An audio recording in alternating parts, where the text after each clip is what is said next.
All right, guys, welcome back to Remotely Wasted. This is our college football week 9 reaction. If it's your first time joining us, I'm Nick. We got Jaden over there, Super Mario Brother over there. You'll be seeing our Halloween stuff this week. It'll be kind of like a Halloween week. We're going to be doing Halloween scary stuff, which I don't know when you'll be seeing this episode. It could be Tuesday, it could be Monday. Most likely Tuesday though. But yeah, just be on the lookout for that because we do also do more stuff other than just the college football stuff. But getting into college football, this was a more interesting week than last week. Last week it was kind of a boring week. This week there's some boring games, but the results of the games were interesting and kind of shook things up. So we could start down at 25 UCF knocking off Cincinnati.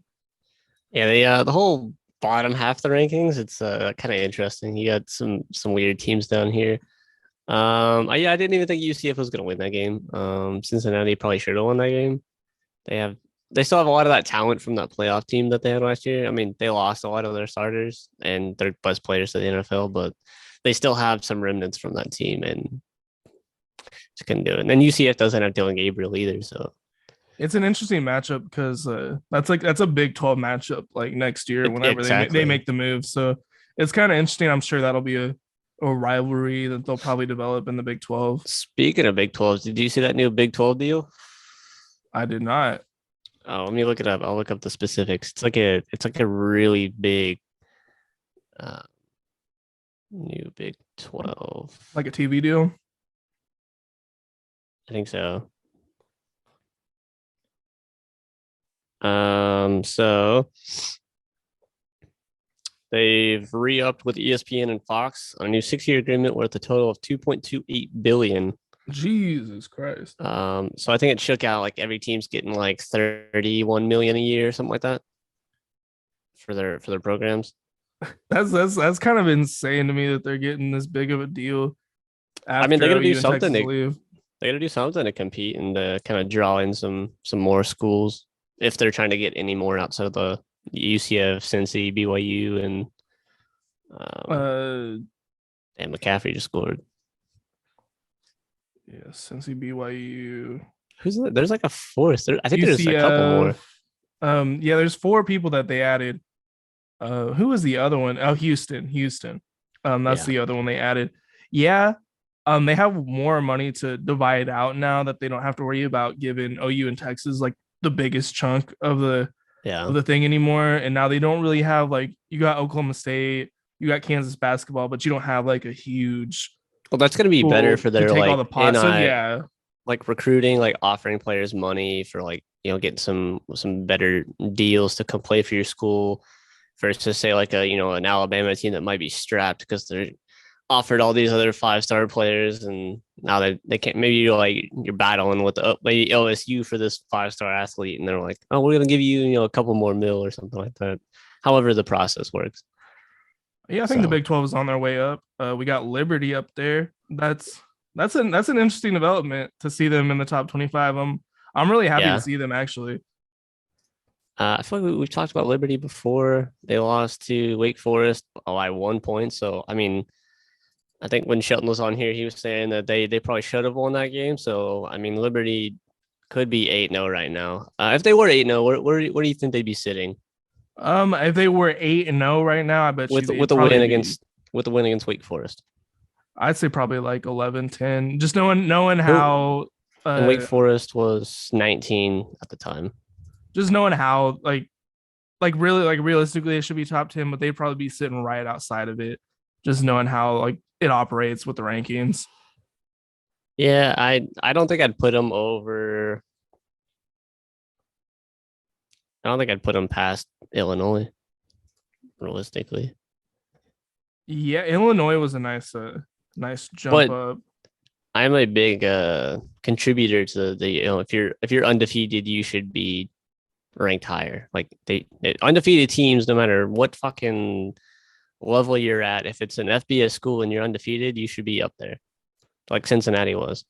No, I agree. I think it's better to give those teams a chance if they're undefeated, as Yep, opposed to just being like, nah, they would lose. Like, I don't think you should base your rankings off of like they didn't stuff play that hasn't anyone. happened yet. You know what I mean? Like stuff that hasn't been proven. Like, yeah, Cincinnati like probably would have lost last year. I think everybody kind of knew that. But like, why not give them a shot? Like things can happen. Like we've had major upsets in bowl games They before. they played pretty well against Bama. They gave it a pretty good shot. The old college try. So we got I think like okay, there's a couple of things here that are kind of annoying me. Like before we get to like 14. So first off, I think Wake Forest should have dropped way lower after that beatdown by Louisville. And same thing with Oklahoma State. Like I think it's Yeah, crazy how when like OU got like blasted, we just got kicked out of the top 25. But Oklahoma State gets to stay in the top 20. They didn't score a single point and they had their starting quarterback, which I'll get into yeah. this more. You like just trust me, guys. I'm gonna get into this on these OSU fans, but That also you Wake be finna Forest. get Like dragged. Wake Forest got exposed. Like they shouldn't be in the top. I mean, maybe the top 25, but they shouldn't be 20. They should be like 24. Yeah, they got destroyed, like dominated That terribly. was the most surprising thing I think of the weekend. Like I did not expect Wake Forest to get just destroyed by an unranked team like that. Louisville. It makes sense if it was like a ranked team just beating them down, but like an unranked team just destroying them. I think Sam Hartman had like 3 interceptions. In hindsight, I'm glad we played Louisville early because they're just getting better as the season's going on, and they probably would beat us. I think it's funny how their coach was kind of like on a lot of people's hot seats, and now they're looking really good. Yeah, there goes all that. He might be like, if you have like, I think if you look it up, there's probably like 20 coaches on, like in various positions on the hot seat amongst college football.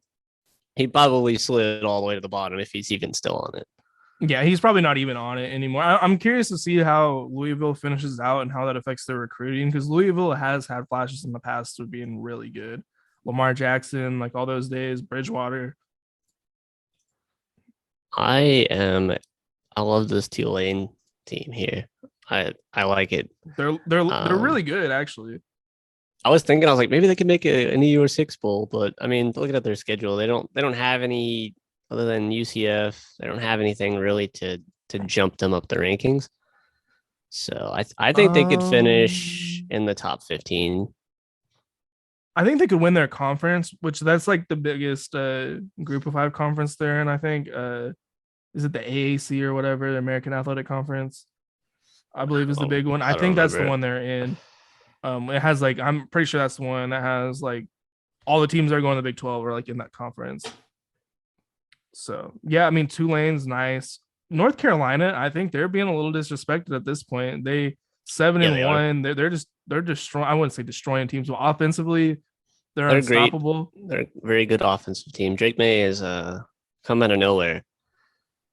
I watched their very first game of the year, and then they was hyping that man up so much. There was like he's like a legacy guy, and I was like, oh, okay, okay. And then he was cooking, and I was like, all right, this is not good for us in the ACC. It's not good. After they had Sam Howell, and I was like, finally he's gone. North Carolina is not a threat anymore. Psych. I mean, North Carolina has actually like low key been pumping out quarterbacks for a while. I mean, But Sam Mac Howell, Brown's like, kind of he didn't pan out like in the draft as well as they thought, but he was projected like first round for a while. yeah, And then you and had Trubisky going 2 overall. Now you got this guy. and Mac Brown's kind of just turned that program around too. Yeah, it sucks. He's like so old. Yeah, See how far they could go. But I mean, he probably still has a few years left in the tank. man's gonna die on the field of some honor, as they should. Texas, I think Texas like they ain't been the same since they let Mac Brown go. That was like maybe the dumbest decision they could have made. I mean, yeah, it's turning around now, but I mean, think about how long it's been. It's been like a 12-year drought basically of being good. Hey, Texas is next up on the on cue for getting a spot in the rankings with three losses. I like seeing Notre Dame up there. Notre Dame, they looked nice against Syracuse. I knew it was gonna happen. Like I don't know what it was, but I was like, this Notre Dame team is better than people think. And Syracuse, I don't think they're as mentally tough as they need to be. Now they didn't have it in them to pull it out.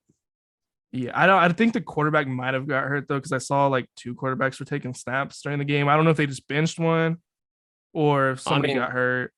I think that Clemson loss also kind of deflated their sales a little bit, which Oh, they for should have they sure. should have won that game.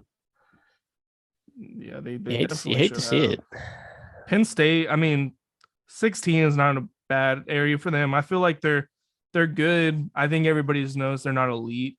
So I mean, yeah, sitting right there, kind of in the middle of the pack is fine. Maybe another loss, you might move them out completely, but I'm cool with that for now. All right, yeah. I'll touch on Penn State later. Fucking bums. Illinois is low key. Actually, not even low key. I am almost rooting. I'm pretty much rooting for Illinois to like I win will. out Yeah, I and win would. the whole thing. I think it'd be cool as hell. If they could win the big, they could make the playoffs with one loss. I think. Yeah, if they win out, I think they would win the Big Ten. I'm pretty sure, and then Yeah, they'd be in the playoffs. because they who the fuck did they lose to? Indiana. That's right. We talked about that before. So it's not like they did. It's not like they lost to like Ohio State or Penn State or Michigan or anything like that. So and I think they're in the opposite side. So they're not even in the same side as them. So I'm pretty sure they're first in the first in the Big Ten West. Yeah, so I mean, they got Michigan on their regular season schedule, so that's like if they win that game, they're going to be shot up way up in the rankings. And then they will either play them again or Ohio State in the Big Ten championship. You win that game, you're in the playoffs. Oh yeah, absolutely. Oh, Illinois, come on, baby, you can do it. That'd be wild. They beat Michigan and then either Michigan again and then or Ohio State. Like if they win both of those games, like that's like this team could win the championship. Their defense is insane. Elite. Like I actually watched some of the Nebraska game, which granted it is Nebraska, but that defense, like, they'll give up like, an occasional like medium sized play. But then they'll do a takeaway or something. You know what I mean? They'll get an interception. Yeah. I mean, but they don't give up big plays. They only give up like maybe like a 20-yard play or something like that. They don't give up anything huge. And they got a decent offense to go with it, unlike Iowa. Looking at you, you trash bag team. Yeah, they got a great running game, which I'm going to talk about that later on in the episode. LSU, last week we didn't look at the date, so I thought LSU and Alabama were playing this like past weekend. And I did too, and I was looking for it coming on. Like I was hyped for that game, and then it wasn't even this weekend. Is that this weekend? Yeah, it's this upcoming weekend. Yeah, I was thinking back to it last week. Like we got a couple things wrong like this, and then I was like, oh yeah, the Penn State game's a whiteout game. And then I was watching it, and I was like, this isn't a fucking whiteout game. I was like, I am pretty sure I seen that somewhere that it was gonna be, but yeah, fucking idiots. Penn State, Utah. Who did Utah play again this week? They play Oregon State. Yeah, I mean, I think they kind of barely pulled it out. I was just looking at them. No, they played Washington State. They did barely win though. They won by like 4. I mean, they're still an interesting team. They didn't have Cam Rising, so what's wrong with him? Is he like hurt or is it just like a kind of a minor injury? I haven't. Sure. I didn't even know he was out, honestly, until you said something. Let me look it up just because if he's out for the rest of the year, then we could just stop talking about him or stop talking about Utah in general. Yeah, I mean, they're pretty much done at that point if he's out. Utah is in trouble for not telling the FS1 broadcast that he wouldn't play. That's kind of dumb for them to get in trouble for that. Like you made our announcers look dumb. What the fuck is wrong with him?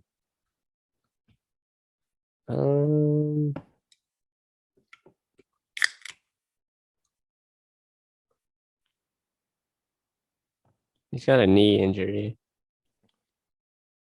It's never good. Could be a few weeks if it's a sprain. I think they didn't tell anybody is because they didn't want the other team to know he wasn't playing. That's what I've noticed team is doing that a lot. Like we sent Dylan out to warm up before the Texas game, knowing he wasn't going to play. And then I don't think it even works like that. You almost know that they're like not going to play. Yeah, I mean, it obviously didn't do anything for us. I mean, I don't think it's really that big of a strategy unless you have some kind of crazy weapon like. Yeah, if you have like 2 completely different QBs, like so your starter's like a pocket passer, and then your second's like a really big dual threat, and he's got to run like crazy. Then that might work. But if you have like another pocket passer as your backup, then that's not really do. Yeah, They're not their having a game plan is going to be the same. exactly. And then even if it's not, all they just really have to keep a linebacker in the spy position, just waiting for most of the formations and plays. Yeah, Ole Miss. That was I thought they kind of looked rough against A&M, like more rough than they should have. I'm glad to see them win again because I mean I do like Ole Miss to a certain extent. They look pretty rough against A&M. Like A&M's kind of a bottom feeder team. I think we figured that out at this point. That's a I think team A that and you M's. lose to. I think A&M's getting better as the years going on. Like they're not winning and they're not like good, but they are getting better. They put a freshman quarterback in, and he ended up throwing like 4 touchdowns, 0 interceptions. Looked really good. Jimbo was pretty much saying that he's the guy for the rest of the season. Um, Somebody on that fucking team. did Put you the see running that back in. story? I was gonna bring that up like before the episode, but then I was like, no, I'll bring it up on the episode of the A&M players getting high in the locker room, like before the last game, like last week. Yeah, I think three of them got kicked. Was it like three of them got kicked off the team? Something like that. Like I was like, But that is nuts. Like that team is out of control. Like they have like 8 players that are like getting kicked off, getting suspended, that are like leaving, that are like not playing for the rest of the year because they're just gonna like they're like I'm gonna enter the transfer portal. Like and like I think almost all of them are like 4 and 5 star recruits. I mean, I mean, like I can kind of see why they've given up because I mean, you go into this season expecting to be like your preseason rank 6. Everybody's got you like in the playoffs or just outside of the playoffs, like at the very least, like a New Year's 6, and then you come in and you don't look good at all, really. But I But I mean, mean, it's also kind of on them. Like at the same time, like you guys aren't performing. But I mean, I don't know how well Jimbo is actually calling the games, what he's he's not. doing. Like He's a bad coach. I think he's a bad coach just based off the fact that this freshman quarterback looks really good. And I'm like, you're just now wanting to pull this guy out. Like you put those 2 scrubs in the first several weeks, and now you got this guy who's really Yeah. good. And it's like you had him sitting there the whole time. Maybe he wanted to like redshirt him or something. I don't know the whole story behind it, but I mean, um if I'm anybody on the Ole Mitch, oh not Ole Mitch, Ole Mitch, not Ole Mitch, Texas A&M. What the fuck? Am I drunk already? oh If I'm on the Mitch. if I'm on the A&M coaching staff, I'm about to have a stroke there. Um, I'd be like, all right, y'all playing for starting spots at this point. We ain't playing for wins. Like the season's a wash. Like you're playing for your position because if you're not out there performing, like we have nothing to lose at this point. We're putting in your backup and he's starting. And if he's better than you, he's got your job. And then like that whole team's on notice with this fucking recruiting class that they just had. Like, and then next year they're gonna have a bunch of good freshmen coming in as well. So like, no, I don't think anybody on that team's job is secured. If I was the coach, I'm like anybody can lose your spot right now. This is kind of a tangent, but it's something I've noticed the past few weeks, and it's kind of like it's kind of irking me a little bit. And I think it's just because of it. It's just like, what's the point? Have you been seeing like players commit and then decommit frequently? Because I feel like I've been seeing that a lot, and I'm like, why commit in the first place? Like a commitment means nothing at this point. Like Yeah, I'd rather they them need just to not commit. change. You know what I mean? They need to change the rule. Like if you commit, you can't decommit. Like you have to, like that's the school you're going to. And then you have to like it's like you minimum like you have to at least enroll and probably do like a year and then you can go to the portal or something like that. Yeah, I mean, you can't. I mean, it's just stupid to commit and then like Because that just fucks over that team's recruiting. Like they're like, oh, we got a QB commit. He's gonna be our fucking guy. We don't now we got our QB. We don't need to be recruiting QBs anymore because we got our guy and we already have a backup on the team, so we don't need one. Moving on, they're fucking out there shopping for other players, and then like, all right, cool, our recruiting's good, and then the fucking 6 months later, the dude's like, nah, and then you're like, sick, fuck us, right? that's kind of how I feel about it. Like they're just kind of screwing over the teams that Yeah, like you said, they think they have that position filled, so they're done looking for him. And then by the time that player decommits, all the other guys at that position have are probably committed already somewhere made a else. different commitment. I Yeah, think they need to put a lot of different rules in place. Like I do like the fact that players are getting more freedom, more options, but I think it's gone a little too far. Like they can just straight up screw over the schools at this point. Like I feel like they should get one transfer, like no more just like you can't transfer in the middle of the season. Like I think they're allowing them to do that right now. Like no more transferring in the middle of the season, no transferring more than once. And then like you said, like you have to if you commit, you have to play that whole year with that Well, I team. think at the very least, like wait till your commitments like closer to you're actually going to be going to the school. Like don't commit when you're a fucking freshman in high school. Like that shouldn't even be a thing. Or like a sophomore, or it should be seniors only, and like going like into the off season.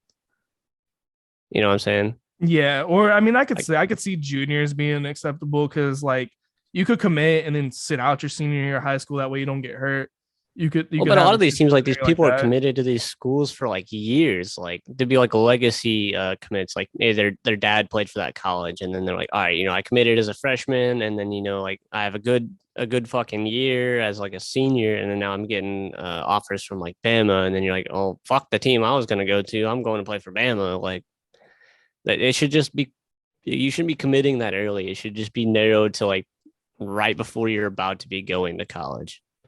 No, absolutely. I think it's That's a kind of long stupid. time. They start recruiting like in eighth grade. It's kind of nuts to me. That's so fucking long to be recruited to a team. And then you're watching them and you're like, all right, this team's not any good, so I'm gonna decommit and I'm gonna go play somewhere else. And that's what I'm saying. I'm like they'll watch like a team like play bad for like a game or two and just be like, I'm gonna quit. And like just like looking at it from their perspective, like why don't you stick with it? Like maybe you're the thing that's gonna make the team good. Like you ever think of it that Exactly. like you ever think of it that way instead of just like being a bandwagoner? Like maybe you build that program up. Kids are just selfish nowadays. It's that, fucking like just gimme attitude. Like I just get whatever I want. I don't gotta work hard for nothing. Like I'm not saying that athletes are obviously working hard, but it's like a different aspect. Like they're like they did what they needed to do, but they're not having to work hard to get to where they want to go. Like at that point, does that make sense?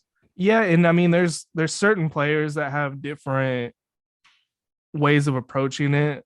Like you'll see some players they really just want to put their nose down and just get to it. You look at a player like Cameron Rising, for example. I think it's a good example of a guy that just stuck with his program. He maybe could have transferred or done something different, but he's helped build Utah up.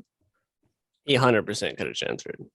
I mean, yeah, there's just a lot of different guys that just have different approaches to it. A lot of them, it's about the money, and I understand that. Like, if you're that good to where it's going to be a difference between like millions of dollars, like yeah, definitely pick Yeah, whichever one's exactly. going to give you the most money. Because I'm And not a lot going of to these tell kids anybody not to get actually, their money.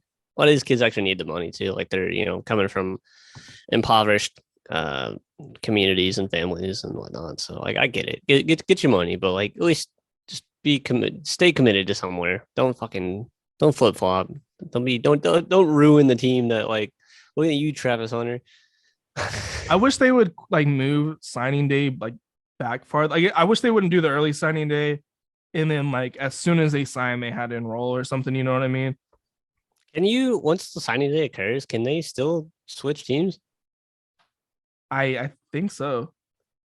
Like That's another I'm thing. not They sure. I'm not sure on that one. I know like transfer portal, you can you can commit and then flip. Like Dylan Gabriel transferred from UCF to UCLA, and then as soon as Caleb left Oklahoma, he was like, "Oh, never mind, I'm going to Oklahoma," and kind of just screwed UCLA over. But luckily, I mean, I think it was better for UCLA in the long run. They got DTR over there killing it, Well, but that's another thing they could do. They could make it to where like they maybe make signing day like a little earlier, and like once you sign for a team, like you're stuck for that first year. Like that's your commitment, and you have to go play your first year. Or if you get redshirted, okay, then you could transfer.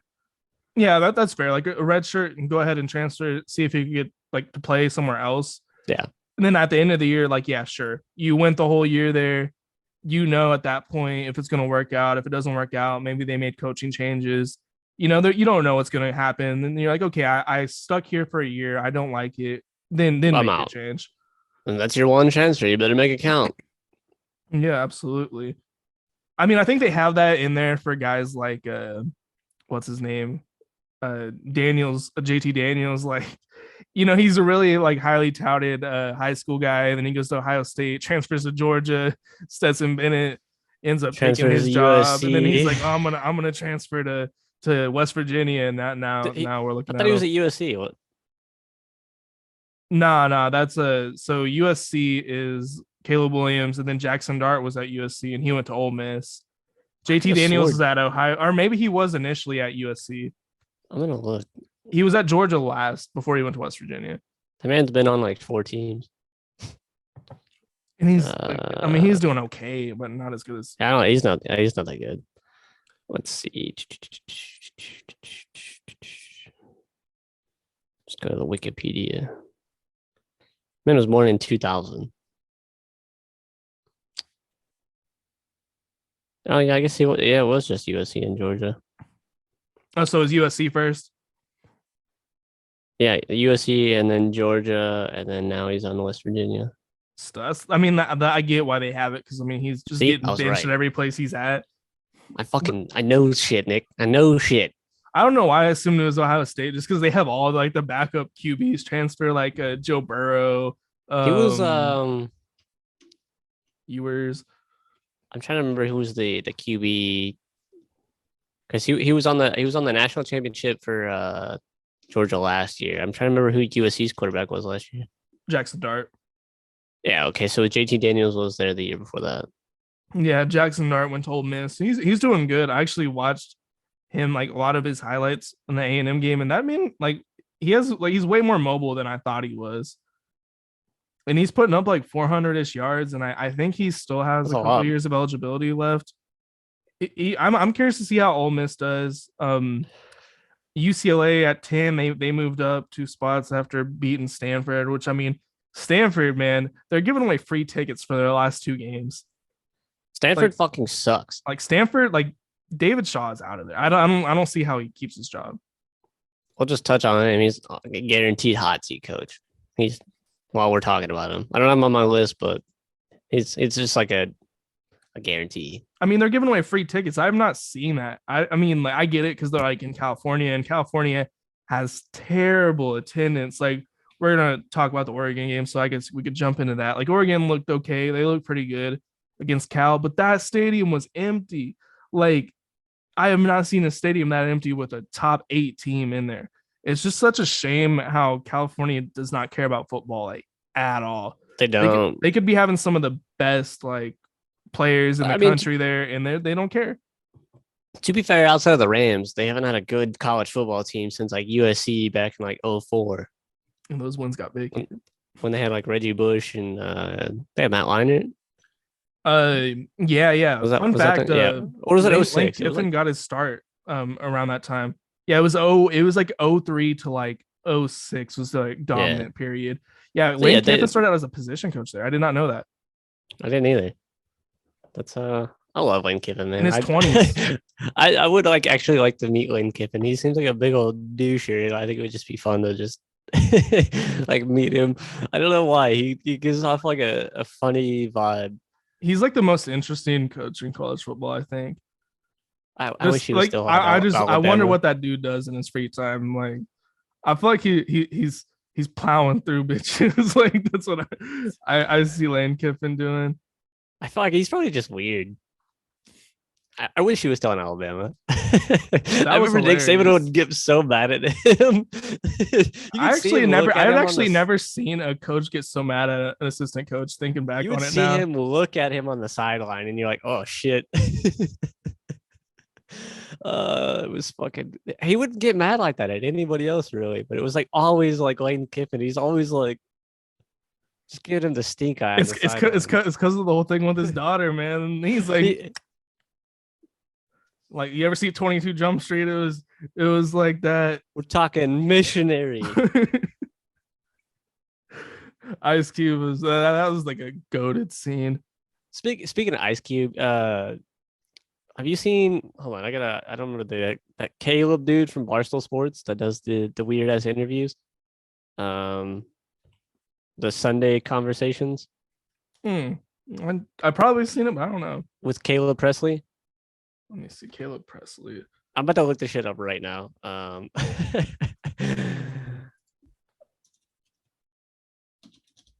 I've seen this guy before. I haven't like watched a lot This of this him. Ice Cube, he's got Najee Harris on there.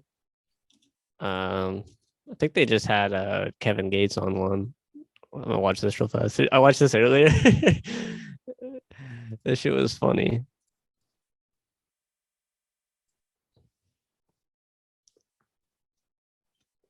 Small little tangent. Sorry, I had to do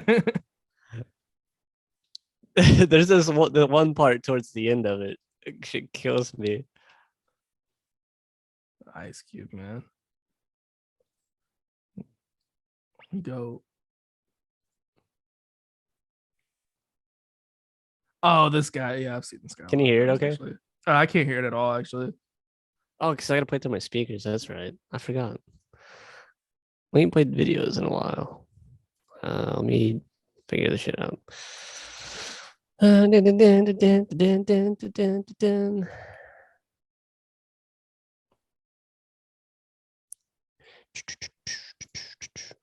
Ice Cube. Yeah. Hear that? Yeah. Sometimes if you're playing like a heroin addict, you don't want to be on meth. You want to be on meth? Well, you don't want to be on meth or heroin. Well, You're not dedicated to the craft, are you? I'm very dedicated, but not dedicated that much. What about this guy? Balls, can you act? No. I actually learned that. He's acting right now. He's Yeah, actually- that was good. That was pretty good. Thank you. I appreciate that. Nice acting right there. When did your son start acting like you? Very early. His fucking facial expressions, like, where's it at? You gotta pull it back up. It's like not What do on you the mean? screen.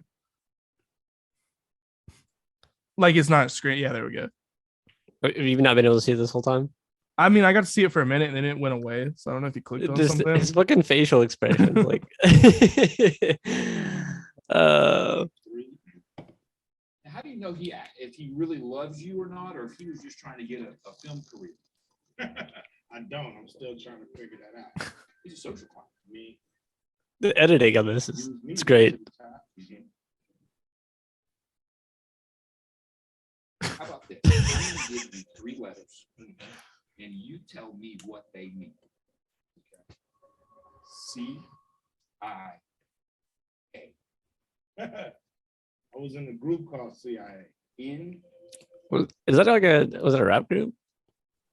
I didn't know that was a thing, honestly. I didn't either. I watched this earlier and I was like, I thought it was like the government agency. I was like, oh, maybe Ice Cube was like being watched by the CIA or some shit. I was figuring there's like a cool story there, but Maybe he left, like when he left NWA, he started like some forgettable, like different group. you hate to see it. CIA. Dudley. That is the world's most dangerous group. This. A-S. S. That would be an ass. You like butts? Depends on what butt you're talking about. What kind of butts you like? I like big butts, and I cannot lie. Isn't there something missing though? Seems like there's a hole.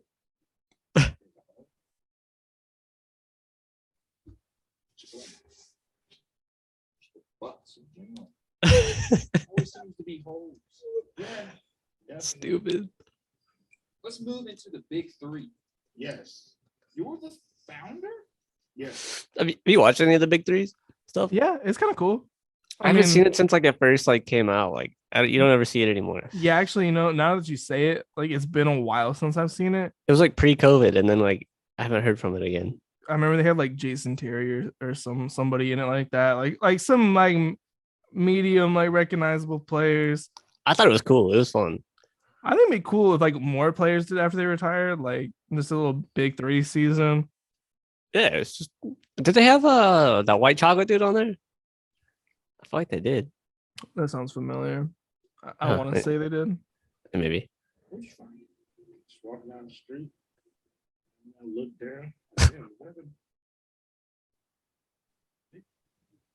jumped down and grabbed it. Came and found it. So explain it to me. The big 3 is essentially like the NBA 5-on-5, except there's just less groupies. It's plenty of groups. But it is professional 3-on-3 basketball. The NBA is professional 5-on-5. And it's less of a team sport. Well, it's less of a team. Essentially the same sport with less of a team. But less is more. Too much is too much. Like, what the fuck are they talking about? Ventilators? Well, it depends. It depends if you're running out of ventilators. It depends on how many people you need. What do you say to fans who say their big three champions are the Lord, Jesus, and the Holy Spirit? Hey, you start with a great team. You know what I mean? Championship pedigree. You could win the St. Doc J trophy with that squad. How important is good deed? Very important. Got to man up. There's no help coming. Here it is. All kind of help. Right. Double team somebody. You ever double team somebody? Important there as well. Definitely important. Right. Oh, bro, this shit is funny. The way they cut to different, like his shoes, like they just randomly cut to the most random stuff. I'll show you some more later. There's a couple other funny ones I want to show you. The Randy Orton one's funny too, and then the Theo Vaughn one's pretty good too. Theo Vaughn, man, he used to follow me on Twitter before I deleted my Twitter. No shit. Yeah, it was cool. I didn't even know who he was when he followed me. That's wild. And then I was like, oh, this guy kind of funny, but it was like he wasn't as famous as he is now. I think I'm sweating my fucking ass off in this thing. Super Mario over there. I feel like I'm in that scene of Jim Carrey where he's in the back of that rhino and Ace Ventura. Fucking dying in here, bro. It's so hot. Sweating his ass off. All right. Let's see. Well, I guess now we are pretty much at the point where we can jump into our top 6. So this week we're gonna get the first playoff rankings. So what we'll do is we'll give our personal top 6, and then me and Jaden together can kind of figure out what the committee is gonna do. Which I feel like if we could probably get it right. We're gonna predict the future. We could probably predict what they're gonna do. I will start with my top number 1. 6. You want to go back and forth? Oh yeah, let's do that again. We'll start at number 1 since one's more predictable. Mine changed. Tennessee number 1. They whooped Kentucky. Ohio State looked good against Penn State. I had them at my number 1 for a while. I mean, towards the end they did. In the end they looked really good. So I'll give Ohio State credit, but Tennessee, they whooped Kentucky. And they have a win against Alabama. They whooped LSU, who's looking like a good team now. How could you have anybody else at number 1? Honestly. I mean, I think Georgia's their only contributing factors are they are the defending champion. So there are some people that, I mean, myself included, if you're the defending champion, you should start out number 1. But that wasn't the case because Alabama was number 1. So that shit goes out the fucking window. And then they beat Oregon. So it's a top 10 win, and they did drop out, but they've climbed themselves back in, so that just looks even better. But Tennessee has beat Alabama, who is fucking Alabama, and then they beat LSU. Who else? I feel like they have another decent win. Yeah, they just beat Kentucky. They beat Florida. Florida was kind of giving Georgia a little bit of a hard time in the third quarter. They did bring it back within 2 scores, but. And then they did beat Pitt. Pitt's a sleeper team. So Tennessee's they just have the best resume. They've beat 5 ranked teams, and then Ohio State's beat 2. Notre Dame and then Penn State. One's not even ranked anymore. And then Georgia's beat Oregon, and that might be it. Yeah, that's it. Yeah. So I mean, and Georgia's schedule this year sucks. That's a terrible Kentucky's not ranked anymore. They just got Tennessee and Oregon. Not very good, but I mean, all they got to do is win out, so it really doesn't matter. What you got at number 2? I got Georgia number 2. Ooh, I got Ohio State at number 2. for pretty much for the reason Florida State, and like Ohio State has a slightly better schedule in my opinion than Georgia, and I think they've just looked more dominant. Aside from which this is kind of where we're at with Ohio State. They played two pretty good teams, and those were the two games they struggled in. So now we have question marks about Ohio State, but they find a way to win. And even like CJ Stroud on a bad day threw 300 plus. Like the dude is a beast. I don't know how he'll do in the NFL and stuff. I know like Ohio State quarterbacks don't typically have a good track record in the NFL, but I don't know. The offense still looks good to me. Got Marvin Harrison Jr. out there looking like his dad, if not better. I mean, no, I'm not gonna say that, but he's looking really good. That shit was frustrating. Really, really good. I mean, I was rooting for Penn State. Like, don't get me wrong. Like, I know we've had some people in the comments like thinking we like really like Ohio State or something. I was also rooting for Penn State. We're rooting for Penn State, man. Like, I don't want to put Ohio State at 2, but like, I feel like I have to at this point. Penn State should have won that game. They should have won. They folded. They folded in crunch time. Game was too big. That fumble with Sean Clifford, man. I was like, bro, be aware of your surroundings, man. Like in this situation right now. Game was too big. Then they had piss running down their leg. Terrible, man. So you got Georgia at 2. Why do you have Georgia at 2? I just think Georgia's the better team. Like I think they're the second best team. They are better than Ohio State. They are more consistent, in my opinion. Like they're just like we thought they were a defensive team coming into the year. Now, like that's not it at all. They're an offensive team.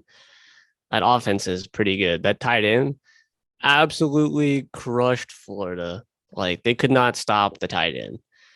And if they come into a matchup and then like, oh, we got to stop the tight ends, they got other weapons, and then they got the defense. Like Ohio State's defense was not looking good for 3 quarters. Like they were holding them. It was a close game. It's a rivalry game. I'll give them that. It is a rivalry game. And they were playing in Penn State. It's a hard place to play. Crowd was fucking very engaged, but I just watching it, the offense was like struggling pretty hard at times. They were sputtering out. Penn State they was making Penn State look way better than they are. After watching Penn State get blown out to Michigan, and I was like, okay, this is going to be, it's 56 to 4, something stupid. It wasn't that case at all. And Penn State came out there and almost pulled it out, but I think that makes Ohio State look worse. Yeah, I mean, the score makes Ohio State look better than the game actually was. Like the end of the game, like I would say it's more like Penn State lost the game than Ohio State won the game. I know that's like a stupid comment to make, kind of like I say that all the time. Win, but I mean, like that's really what it was. Penn State folded. So I have Georgia at 3. So do you have Ohio State at 3? Or do you have somebody above Ohio State? Oh, I got Michigan at 3. Oh, you got because is it because of the Penn State's that Penn State game? It like both of them teams playing Penn State. Michigan absolutely floored them. Ohio State struggled. I think Michigan is, like I said earlier, that Michigan's going to beat Ohio State. I think it's definitely a possibility after watching that game. I'm not quite there yet with Michigan putting them up because I thought about the same thing. Like they both played Penn State and one was way more dominant, but I'm like, you could say that about a lot of games. Like Michigan kind of struggled against Iowa. So I mean, Iowa. So did Ohio State. Ohio State won 55-10. They were struggling for a while. Michigan won like what was like 28-16 or something like that.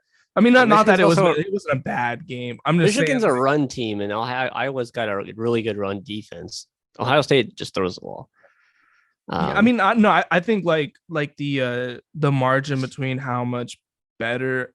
I still think it's unknown who's actually better, but I'd say it's very close with them too. It's a very thin margin, so I mean, it's like they might be even. You could hit shuffle on this top 4, in my opinion, and like I probably wouldn't be that mad at it. Yeah. But I mean, like I just think like right now, like the only thing I can say for sure is I think Tennessee's easily the best. I mean, they'll get their chance this weekend against Georgia, but as of this moment, Tennessee is that team. And like every time, like Tennessee has no question marks. You know what I mean? Like any game they go into, they win. Like Kentucky, like Yeah, that's not like really. going into that. That's like could be an upsettable game. You know what I mean? It could be an upset, but nah, they just Fucking they blew floored the 'em. brakes off of them. Like they got rid of that real quick. But Michigan, They're putting man, up so many points. did you see the Michigan State players jumping that Michigan player? I did. That was They so all messed up. should be kicked out of school and jail. Yeah, and there's a cop standing right there. I would have just started like calling back up and cuffing those dudes. I mean, Pull that's like pull out the strap. You gonna put two in the air. yeah, get them to pop their heads up real quick. Do something. Don't just stand there and watch that man get his ass fucking stomped out. Like, come on now. Don't shoot him, but like just pop the gun in the air. Like yeah, a little desk pop.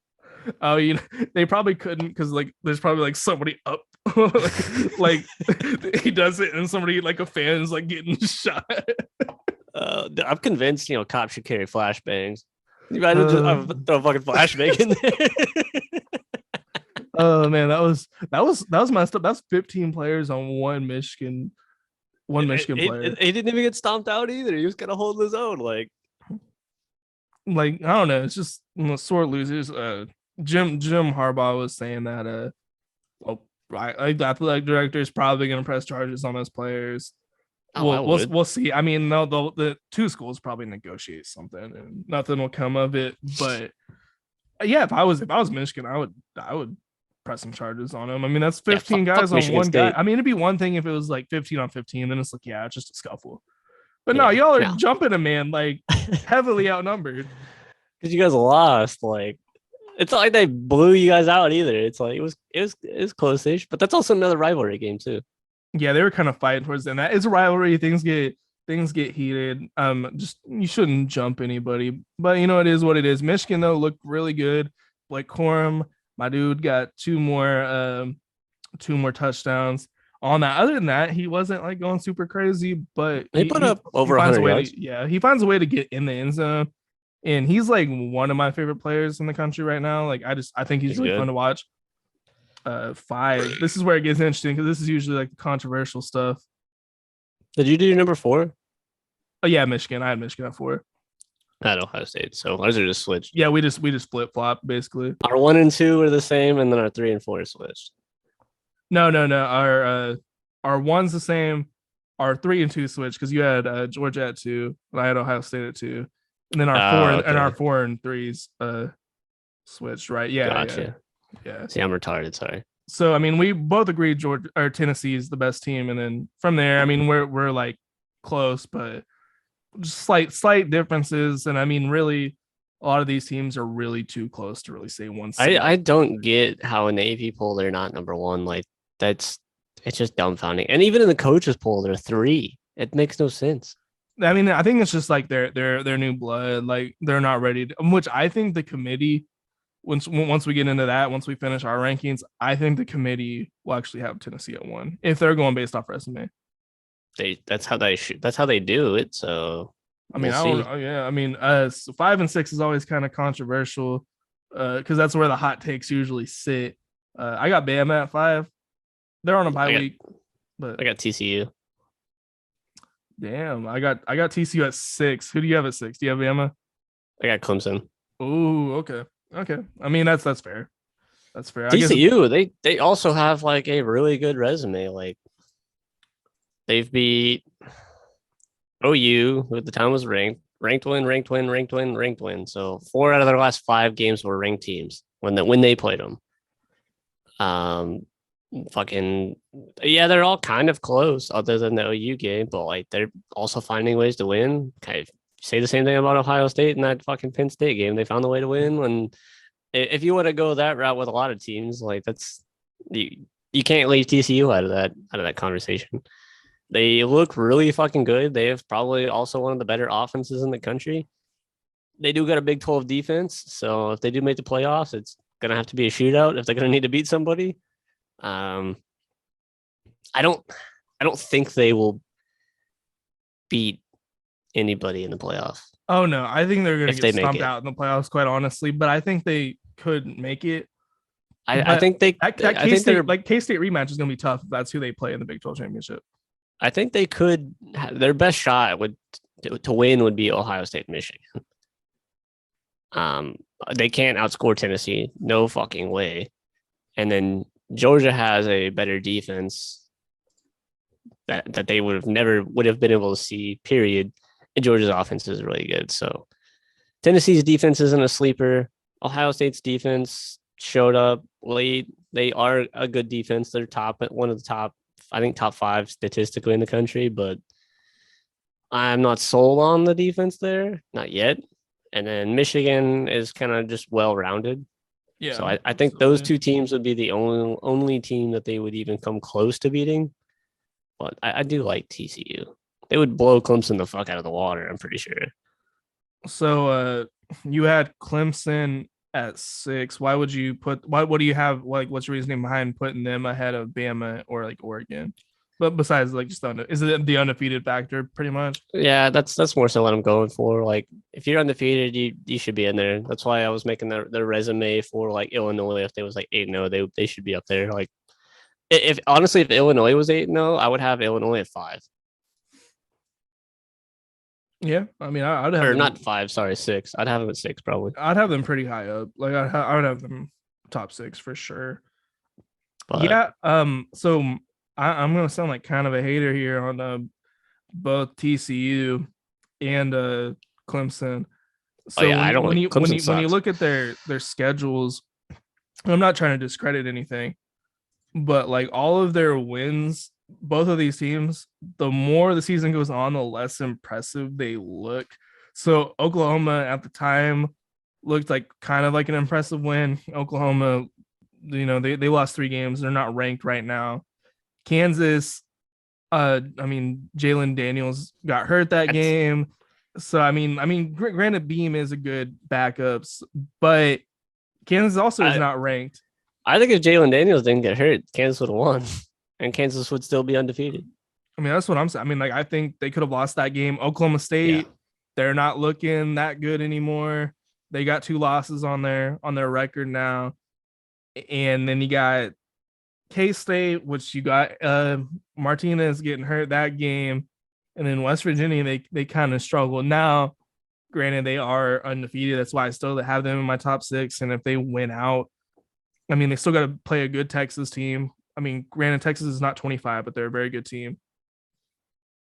But yeah, that's kind of where I'm at with TC. Clemson, the same thing. Like, they beat NC State, who's not really that good anymore. Granted, Leary's out. They beat Syracuse, who goes on to lose to Notre Dame the very next week. Florida State wasn't even ranked when they played. Who else did they beat? That was like Wake Forest. Yeah, Wake Forest, who just got blown out by Louisville. So none of their wins are looking too impressive now either. Mm-mm. And then they play Notre Dame. This is a I big hope game Notre for Dame wins. this is a big, like, Notre Dame. This is a big, if Notre Dame beats Clemson, like, that's gonna raise Ohio State's like schedule up. Yeah. And then like it'll give USC like kind of a boost at the end of the season. They play that like their last game, I think. And if Louisville plays like they did this week, they got a shot to beat Clemson. I don't see it happening because Louisville's defense is kind of like non-existent. Other than this week when they shut down Wake Forest, I don't know fucking how it happened, but it did. So if they play like this, they can beat Clemson. Clemson's not it. They're not what everybody thinks. I know it in my heart wholeheartedly. Watch not good. Miami pull off the upset. No, that would never Oh happen. man, That'd be hilarious though. I would laugh so hard. Miami is terrible. Did you see that game they played Virginia and went to like 4 overtimes and it was like 16 to like 13 or something? I was like, ew. Yeah, that was hilarious. I would be so mad if I was a fucking Miami fan. I would like, this team is terrible. They're not good. This might be one of the worst Miami teams in forever. Yeah, I think a lot of it has to do with like it's a transitional period. I think Cristobal will actually make the team better. I don't think they're gonna become like contenders like under him, but I can see them being like kind of like a 9-3 ish. Like, they're up in like the top 25 consistently. I give it like 3 years before they're like fighting for the ACC. Yeah, I mean if they're patient with them, I think that can work out. So we got our personal top 6. What do we think the committee's gonna do? Okay, we'll start with number one. I think it's got to be Tennessee. I mean, yeah, if you look at the resume of Tennessee, they play the best competition. They've looked the most dominant. I mean, yeah, let's go through. I mean, Ohio State, I don't think they have. I mean, they got the So- Notre Dame.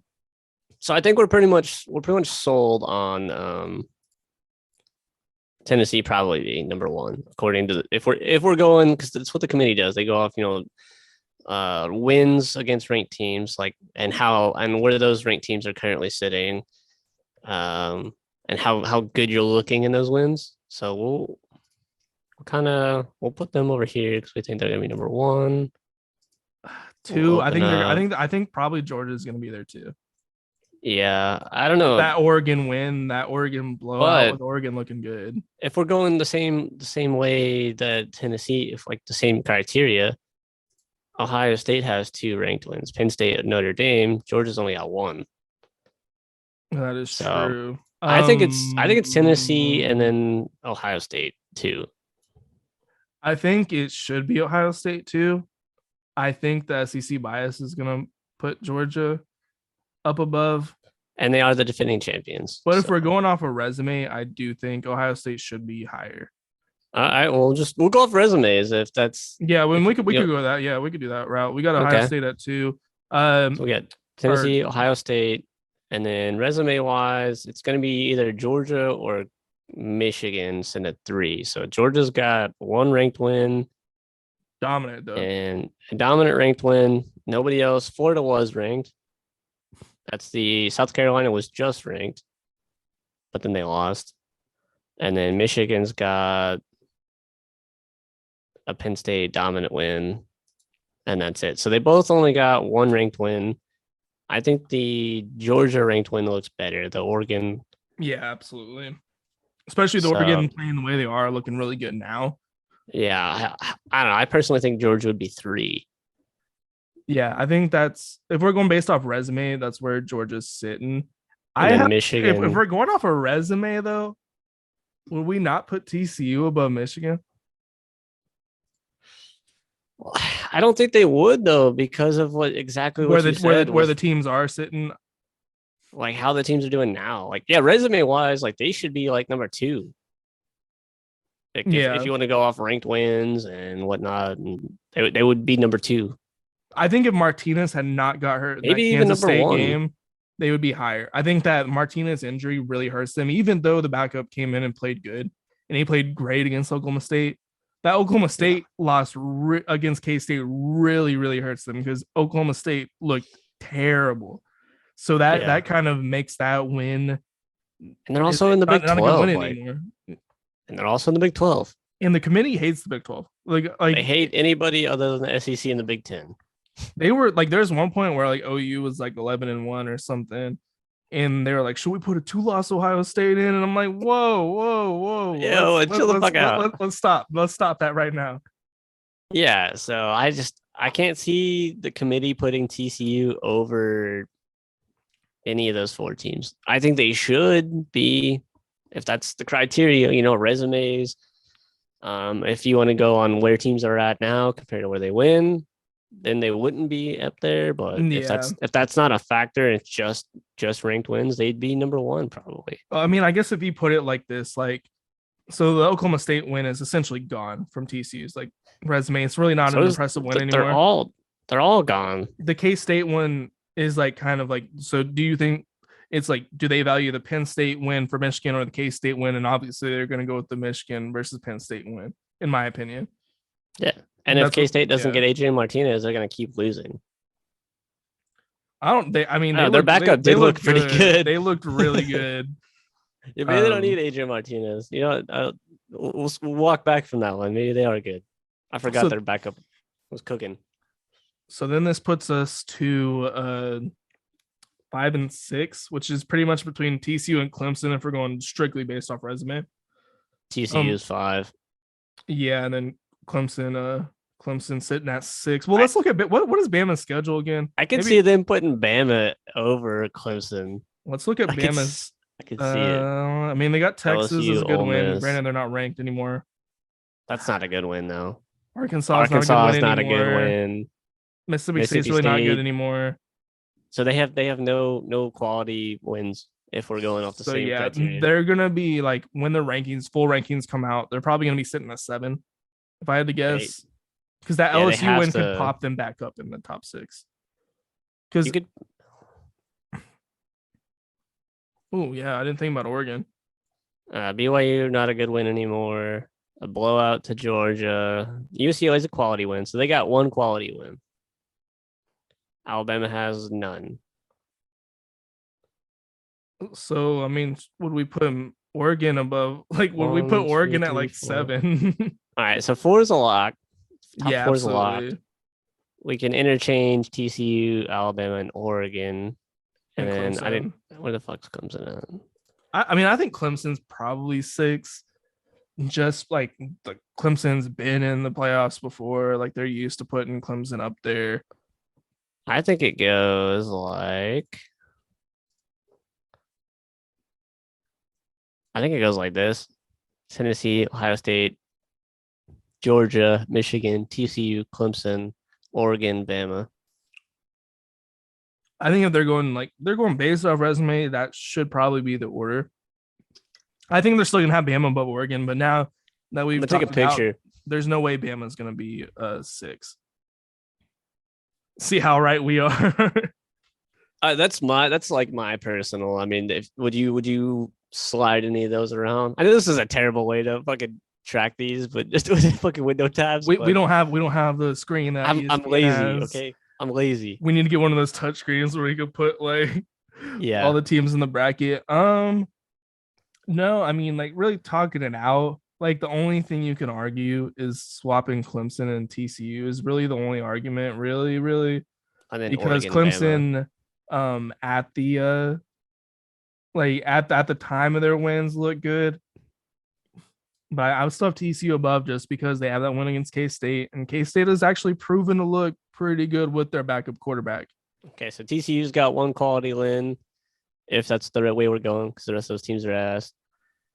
Clemson's got a Syracuse and Wake Forest and an NC State win, so they're out. The Syracuse win still looks good for now. All three, I mean, like if you really wanted to like put it this way, all three of those teams are still in the top 25. They're still ranked. So the still good. committee could move Clemson as far up as like 4 if they really wanted to. I don't think they will, and I think as the season goes along, like Wake Forest, NC State, and Syracuse are probably going to fall out of the top 25. But like I said earlier, you can't base it off of what ifs. I know So all that hasn't 3 of happened those yet. games are 1-score games. That's what I'm like. They have not looked good in those wins. Speaking of 1-score games, I got to check on the Giants real fast. Did we win? Oh no, we're gonna lose. Damn, Who are y'all playing? Seahawks. Seahawks are like low key good. Man, fuck the Seahawks. Geno Smith, the greatest West Virginia quarterback to ever live. He didn't play good for us, motherfucker. Like, what the fuck, man? Man, it's so messed up that they ruined Eli's starting streak to start Geno Smith for like 2 games. Wild. All right.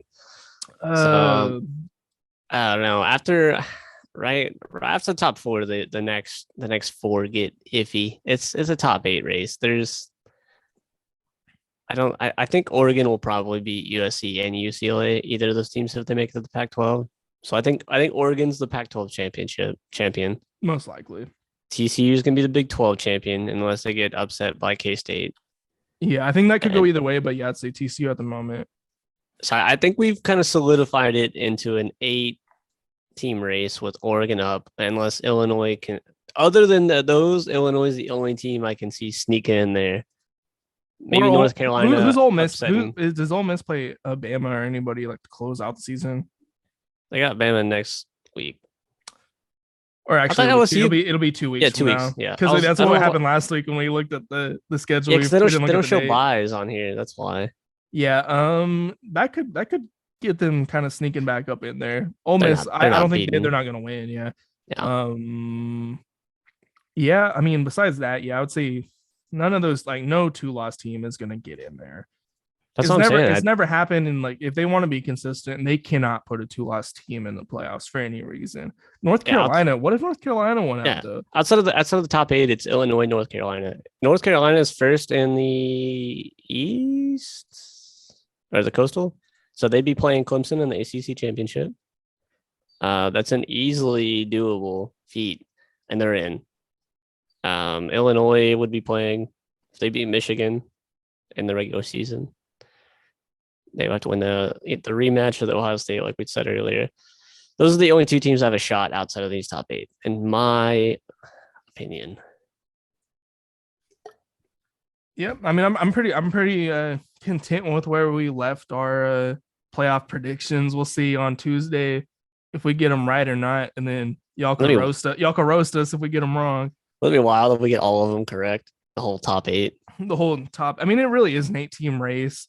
And like the top 4 is like, those are far and above the best teams in my opinion. Like, I don't even think it's like, there's a huge gap between like the top 4 and 5, in my opinion. I don't know, man. Alabama's in there at 6 is like, Alabama's like, they're a weird team. Yeah, they're weird because they've looked bad. Like against Texas, they didn't look good, and they had Bryce Young in that game. I mean, they looked offensively, they looked great against Tennessee. The defense fell apart. And I was thinking this weekend, that Penn State Ohio State game, I was like, when was the last time Ohio State and Alabama lost in the regular season? The same time, same regular year. I mean, I feel like they both lost. Like, I feel like they're both always like one loss. Like one of them will have one loss. The other one will be like undefeated. It's been a while since we've seen a playoff, which you might pull that up, like all the recent playoff appearances. I kind of just want to see if Ohio State and Alabama have both not been in it. I'm gonna get up real quick though. I can't spell reason.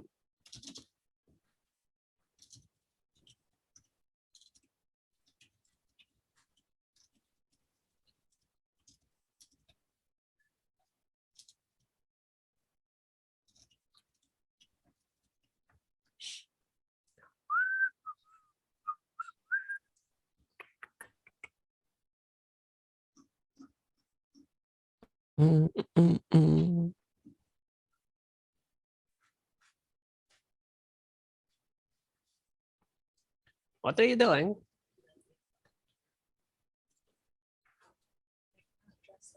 No, he didn't, the little bastard. See him in there in his fridge. Yeah, getting a drink. So if he watches this back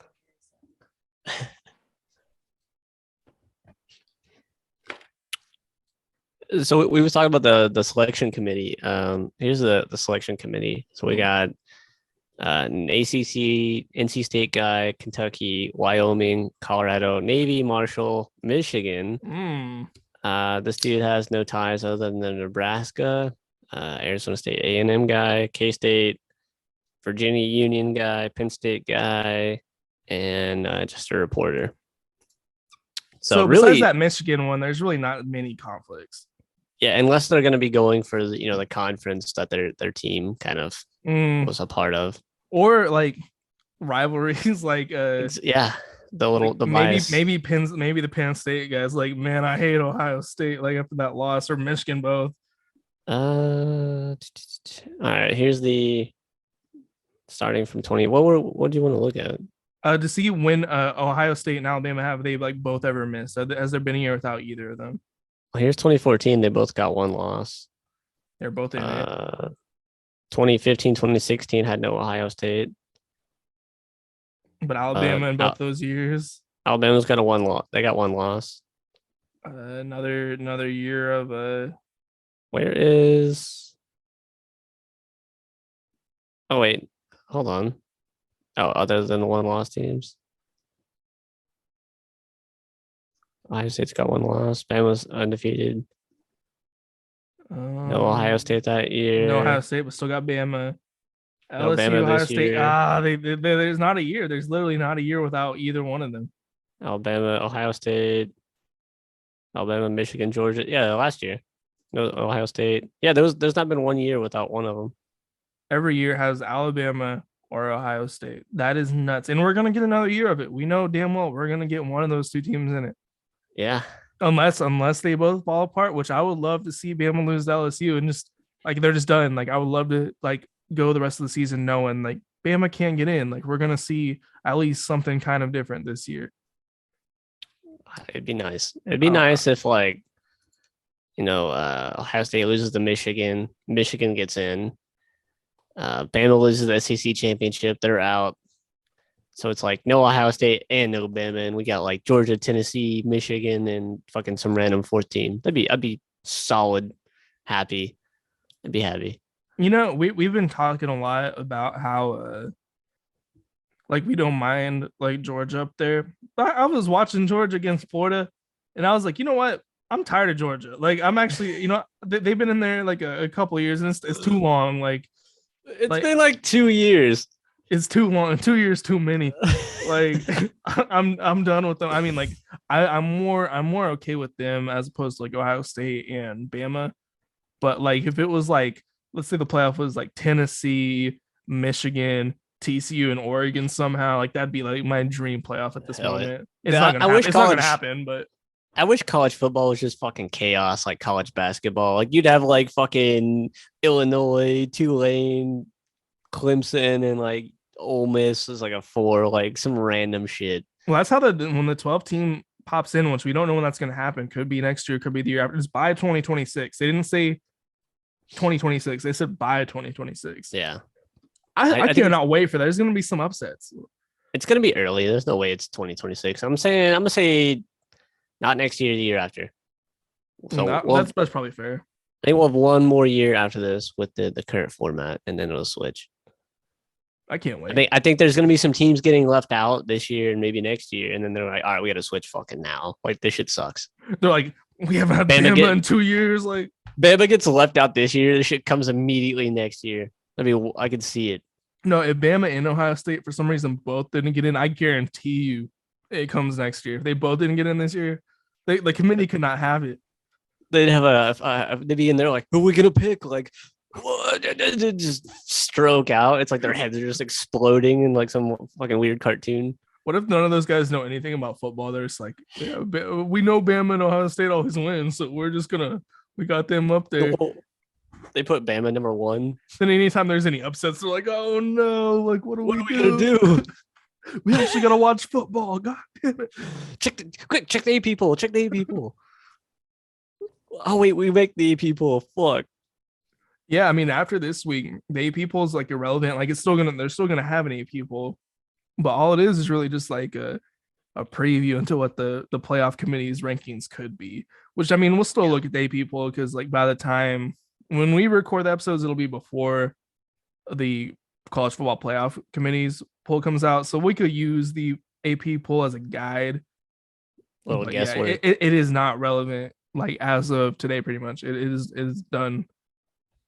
So I think we got player of the week next, which we kind of agreed. I'll just do like my offensive guy because like we all know if you're watching, we know who the player of the week was. Caleb Williams is my guy. Hate to do it because I really don't like USC, but this man is putting USC on his back. Like USC's defense looked god awful against Arizona, and Arizona's not even that good. But this man, he threw 400 plus, 5 touchdowns, 0 interceptions. Yeah, what did he do? I didn't even see what he did on the ground. Not sure. Nothing. But I mean, he's not a huge rusher. I mean, he can. He's like he likes to be in the pocket, but if he needs to run, he can do it. He rushed. Yeah. I remember like Bedlam. He rushed for like 66 yards. Like at the very end, it was like a minute left. We're down. He went 66 yards, and I was like, yes, this is our guy for the next year or two. And then he transfers. I remember like I had not been like so proud of a player like in a loss in like years. I was like, he left it all out on the field. Like, I love this guy, and then he leaves. Transfers the next day. That's crazy. But yeah, I mean, he's putting that team on his back. He only got 1 interception on the season. That defense is terrible, and he's just carrying this team. Like without Caleb Williams, this team is like 500. They maybe, depending on who else they have. Who's their backup? Like, I don't even know who their backup is. Like, I know it's probably not somebody good. Granted, next year they do have Malachi Nelson coming in. He's probably gonna get redshirted, but he's like gonna be a Heisman type dude. So I don't like the roster on ESPN because it's not in like any particular order. It's So not like in it like a could be depth this guy, chart. like he's a senior, so it's probably him. I would assume unless one of these like freshmen or sophomores, they're just better. But Yeah, I mean, I bet you those freshmen are probably redshirted. Like if I had to guess. yeah, more than likely, yeah, because there's 6 quarterbacks in the depth chart, so there's no way like they're gonna get playing time. Yeah, it's probably like we're gonna redshirt the freshman. We got Caleb Williams, then we got a senior who has experience. So that's like our 1 and 2, and they probably got the sophomore at 3. Damn, that sophomore is 5'10. That's all. I was just looking at that 185. He's a small guy. He's bigger than Kyler though, surprisingly. Look at this. Look at that fucking hair, dude. Looks like he That just got out doesn't- of bed. There's no way that's real. Nah, he got out of bed. Like, oh, it's picture day. Damn it. That looks like a wig. Man, what a Chad. He's bald. His number's 31. Was it? Was his number 31 or am I tripping? He plays linebacker on the defense. Oh, okay. Oh no, I thought you were being serious. No, yeah, he's 31. Um, why is he number 31? I have never seen a This guy's quarterback with a 29. number That over guy's 20. 28. They're redshirted for sure. Then Have to be. Well, this guy's a sophomore. He can't read. you could redshirt a sophomore if they weren't. Oh, yeah, you redshirted can't- you their- can if they weren't redshirt, redshirted yeah. their freshman year. Like they could have went their whole freshman year and not redshirted. Then you like sophomore year redshirt. But I don't know. Okay. I don't know. Why would you? I mean, this guy can't be that good. Like you're redshirting him as a sophomore. I doubt it. Yeah, Caleb Williams cooking. The dude, like, he's probably not going to win the Heisman, or really, he might not even be there. I mean, he might just off stats alone. But like, this team is gonna lose. I mean, you're looking at this defense. Like, so here's my thing with USC. Since we're talking about USC, and I don't know how much more we're gonna get into USC. USC has the potential to be a powerhouse. They could be one of the best I'm gonna go pee real quick. teams in the country for years to come. Now looking at them defensively, that's their issue. Like offensively, they're getting guys. They got Malachi Nelson coming in, Jordan Addison they brought in at receiver. They're going to continue to get big receivers in the transfer portal. Lincoln needs to fire Alex Grinch. I don't see any other way out for him, because if you keep going in this route, like, yeah, you could keep Alex Grinch. You're gonna probably, I mean, they're going to the Big Ten. That's also another thing. They're going to the Big Ten. Like, yeah, if they're staying in the Pac-12, like, yeah, you could rock with Alex Grinch. You're probably gonna lose a game. Maybe some years you're losing 2. You'll probably get to the playoffs at the end because you'll probably just be like a 1-loss team. But I mean, we saw what happened in Oklahoma, and I am very proud of I talk a lot about Lincoln, and I hate on him, but I am proud of what like we accomplished with him at Oklahoma. But when it came to the playoffs, we couldn't do anything because we didn't have a defense. I think USC's in that same boat until they get a different defensive coordinator and they really start focusing on that side of the ball, because you can't win a championship with offense alone if you don't have really any defense. You can have an average defense and probably win a championship. This is a below average defense. This defense is awful. I mean, let's look at the last few games. 37 points they gave up against Arizona, 42 against Utah, 25 against Arizona State, and I mean that's about it. But they're going to be playing better teams going forward. So, It's I a mean- pain in the ass to get off. It's like a fucking like a romper. it's like a onesie type deal. Yeah, I gotta take the whole thing off. Dear Lord. I can't get it back on. And that just reminded me of do you remember that kid Irv from high school? Like he was like a black guy. He was kind of weird. Played baseball. Like he was just weird. He's the one where like Silas like catfished him, and he was like sent him a dick pic, and he was like, "This is the size of a small child." Like that guy. Which I might have to cut some of this out. Like, but I remember one time I went into the bathroom and that dude was just taking a piss with his pants like at his ankles. Like I walked in Dude, and I just saw fucking this man ass. my boss did that. The guy we're gonna get for the interview for next weekend. He so like if you're an NCO, you can get picked up for like you have to go for a week and you have to like watch people like take piss tests. And one of the other guys, the week after I got picked up for it, he was up there and my boss got called up there to go pee. And he was the observer for him, and he went in there and just pulled his fucking pants to his ankles. I was like, "You're fucking a savage." I love That it. shit's hilarious. But yeah, what I was saying about USC was that if they want to be a truly great team, what they're making this move into the Big Ten, Lincoln Defense. has to let go of Alex Grinch. Like, and he Defense. has to get somebody better. And I was talking about how like yeah like they're great offensively, and I was talking about how OU with Lincoln, like as much as I talk shit about them, It was like great. we did good, No but defense. the defense was what kept us from actually winning those playoff games. We didn't win a single playoff game. They to beat Utah if they had a defense. They would be the best team in the country if they had a defense. Like Lincoln, I don't know about all that. he's the best offensive mind in college football. They wouldn't beat Tennessee. That's tough. That's a battle of two former OU offensive coordinators right there, Lincoln and Josh Heupel. Did you know Josh Heupel was like our quarterback in like the early 2000s?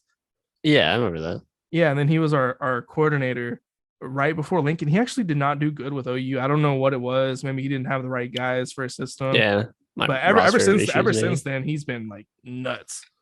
Well, it was also like when he first started too, you know, like moving into that position, you know, Yeah, it's he's gonna probably learned things. Yeah. you got to figure out, you know, like what schemes you want to run. You got to get your playbook down, like what calls you want to make in certain positions, like just figuring it the fuck out.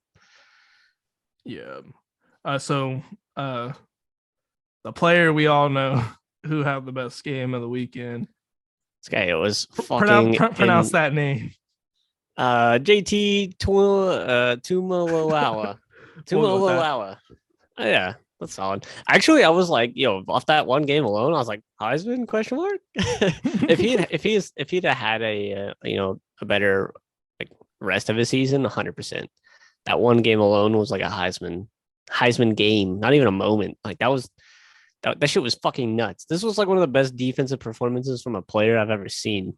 It wasn't even like the whole game. Like it was like he was consistent through the whole game, but it was just like boom, big play, boom, big play, boom. I was like, oh, who is this guy? He won them that game. Like they would have not won that game without him.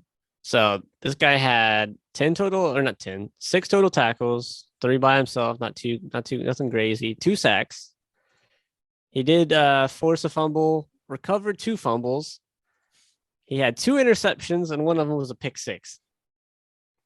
Like fucking crazy. That's insane. Like that's not even like that's like more interceptions than some quarterbacks get like all year. Yeah, I mean this dude. I mean he's like he's a defensive end. I threw Caleb Williams in there because like we're gonna have this guy, but this guy easily was the best player this weekend. We didn't even state that. This dude's a defensive end. No, he's not like a linebacker. Like this stat line, is like he weighs 270. Yeah, this guy moves. There's no way he's fast. He's big. This guy's insane. Only a sophomore. I mean, this guy, like when we were talking about Heisman stuff, like he plays this way next year. Like he's gonna have that Will Anderson hype behind him going into next year, probably. Yeah, 100%. And like it's crazy, like so. Like his sacks too. He's only had 1 before this game. Forced fumbles, 1. That was his only one. 2 interceptions. Those are the only ones he's had. Tackles, 6. He'd only had 3. So like all that, like the dude, it's like he barely played all year. That might be what it was. He might not have got that many snaps, but I bet you that all changes. Oh, this man's a guaranteed fucking maybe half the game starter, maybe the whole whoever the fuck they had there. Get the fuck out, kick rocks. This guy's it. He's the new Joey Bosa. It's the best performance by a defensive player I have seen. Like you said, like I can't even remember the last time I saw like stat line, like that impact. Like, I'm trying to think, like maybe Manti Te'o. Yeah, I mean, like forced fumble, sack, interception, like the Pick 3 6. big things, like all the big things, like a defensive touchdown. Yeah, like all the big things you could That's check it. down the list. Like he got him. That man hit the what the fuck's that? What is that? He hit the quad crown, not even the triple crown. Man, I'm excited to watch him play. Actually, I'm curious to see because like I feel like we're talking about his previous stats. Like he must not have been getting that many snaps. Or I heard unless he just like had a crazy just game for no reason. yeah. I heard the commentators say he was the number one recruited player in I think 2020. I can see that now. Oh, he played last year, so he had 17 tackles, 2.5 sacks, no fumbles, no interceptions. Yeah, it's like he barely played. Which I mean, like defensive ends almost never get interceptions, and he had 2, and one was Yeah, a and pick 6. And in all the games, he's had no more than 2 tackles, well, at least in the last, 4 before then. Yeah, 2 total tackles, 1 sack. There's no way he's playing, or he has been playing. I don't understand. What are you guys doing with this guy? Put him on the field. Yeah, I mean, I think he's solidified his spot, The but guy he's was- probably going to be getting double teamed for the whole rest of the season. Yeah, So I mean, I mean, it'll probably just make their defense even better. Like they got Honestly, two people dedicated to him. They're probably I'm gonna watching. bump the I'm watching sacks. game field on this guy, and I ain't even throwing it that way. He's like a lockdown corner on the defensive end spot. Like You ain't can't run his throwing- way. You can't Can't pass throw a his way. screen that way. Oh shit! No, Must he be- has that power to like really shut down an offense because you have And he to did. you have to keep the ball away from him, and then the rest of the defense knows where you're going with it. And then they're just gonna blitz the other way. Fucking Unreal. unreal. Yeah, we said it at the same time. Weird. I feel like we do that a lot, like every now and then. I think me and Nick might be related. Something like that. We be saying the same shit at the same time. Yeah, a lot of the time. Yeah. Let's All see. right. Defensive team performance. Oh yeah. Oh fuck. I didn't pick one because I just had him as like defensive player of the week. So I'll let you do yours and I'll just like weigh in on it. Louisville. They forced 8 turnovers. 8. I think That three of them were interceptions from Sam Hartman, and I'm pretty sure the rest of them were fumbles. Like, I've not that's seen an 8 turnover game in a while. I feel like I think I did Duke last week. I think they had 6, or did they have 8 as well? they had like something crazy too where I was like, whoa, that's nuts. But I think this is actually more. I Yeah. think they might have had 6. And this is even so much more impressive is because it's a top 10 team, and Wake Forest had been almost kind of just beating the shit out of everybody with that slow mesh concept that drives me fucking nuts. And This had to have been a satisfying thing for you. Louisville's like, nah, fam. And yeah, that's an incredible like. And then even with 8 turnovers, they still did not have the whole time of possession. They had like 10 less first downs, and fucking almost even on yards. I don't know. I blanked out. I was trying to do quick math, and I'm retarded. So, yeah, but they Sorry, I'm kind of retarded. but look at the scoreline. I did beat the shit out of them. Like, what the fuck is Wake doing with all these first downs, time of possession, and yards? Like, I'm imagining they were, because I didn't watch the game. I'm imagining they probably were driving, getting all these yards, maybe getting into the opposite side of the field, turning it over, rinse, repeat. So yeah, 3 interceptions. Where I wonder where it's going to show fumbles. Let's see. I'm curious where the other turnovers are from.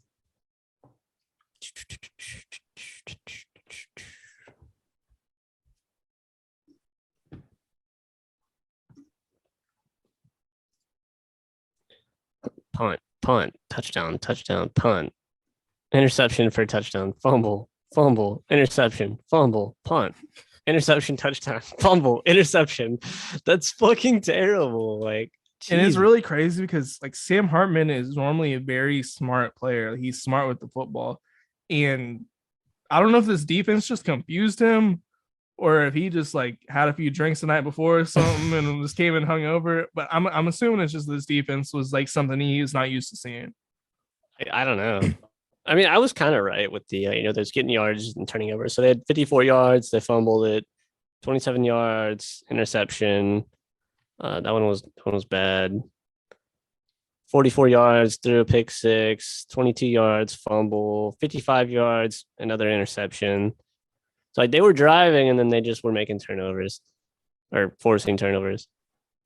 That's that's an incredible defensive performance by Louisville, which looking back when we played Louisville, like we was kind of, just almost having our way with them on offense. Yeah. We was having trouble stopping them. Yeah, I'm so It's like glad the we played. opposite now. I'm so glad we played them. Malik Cunningham, that dude's fucking annoying to play against. He's good. He's athletic. He can run. He didn't even have a great game. What year is he? I think he's a junior. Senior. Oh, Oh, senior. shit. Oh, I was about to say. I thought if he was younger, like, oh, he has some potential, but I guess he's kind of at the end of Yeah. his road. So I don't think he's done enough to get drafted. Oh, definitely not. He might get picked up as like a free agent. Or maybe he goes to the. I mean, the XFL is a thing, and I mean, if you look at last year, he almost had 3,000 yards. Like this year, like the team's just bad. what's his rushing stats on? Let's see that.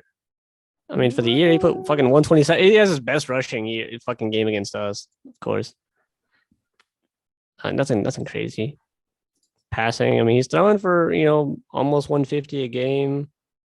He's not throwing a lot of touchdowns, almost no picks. His QBR is not that great, but like, I think if he had one more year, like for them to kind of turn it around, but I think he'll probably get a combine invite. Maybe he'll get a look at in the XFL or the CFL or something. He should. Chance. He's got that Lamar Jackson feel to him. Like he's like Lamar Jackson Jr., just not as good. He's very slippery. Like he's hard to tackle. I noticed that when I watched the Florida State. I think Florida State's really the only game I got to watch him in. But he was a tough player. Like he would scramble out of pressure. I'm pretty sure there was like several instances where it'd be like 3rd and long, and he would just like evade the sack and then throw something crazy, get a first down. So I mean, he's got a lot of talent. It kind of sucks that it's kind of his senior year and he's kind of not in the draft area. But I mean, never know. Maybe he'll look really good in the XFL. I'm actually very excited for the XFL to come back. I really am. XFL is awesome. I've actually been to an XFL game. It was pretty dope. Was it a good experience? Like it was cool. It was yeah, because he's a PJ Walker was the quarterback, right? Yeah, it was. I was in DC. I was there for school like 3 years ago. So obviously it was the DC team, and I can't remember who they were playing. I'm pretty sure PJ Walker was there. I'm like almost convinced. Did you see who did Carolina play like 2 weeks ago? Well, the Carolina Panthers. Yeah. I don't remember actually. I seen this thing. It was like maybe not. Maybe it's not fucking Carolina. There's another QB in the league that was in the XFL that's starting. That's actually very interesting. I seen a picture. It was like I had the two of them. I had PJ Walker and I'm trying to look at teams right now. I'm trying to figure out who the fuck it is. Who's got weird starting QBs? Oh, Taylor Heineke. He was in the XFL. Oh, really? He's actually not bad. He's not bad either. Yeah, it was like a picture of both of them, and then they both like won like that same week that Taylor Heineke started, I think. It's actually like a really good look for the XFL. Like it really now they look like a legit like a minor league like developmental league to where. Well, and PJ Walker though was like miles better than like you could tell like that dude had talent. Like the guy is just insane in the XFL. Like it's a lot of those kids are almost like just college players still. I feel like it's a buffer. Like it's for guys like this guy right here. Like they're not quite good enough yet to get in the NFL, but they might just need like a little bit more experience. And then you also got the CFL too. Yeah, I mean the CFL is a good place. It's not quite. I don't think it's gonna be quite what the XFL is trying to be. I watched an interview. I think it was. I can't remember who was T.O. in the CFL. He might have been. He played in a lot of different random leagues. I know he was most recently in like the fan controlled league. Yeah.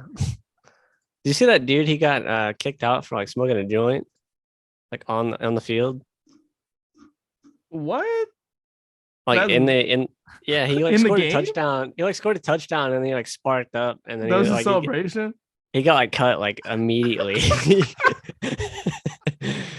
Let's see. Is this a fucking CFL team?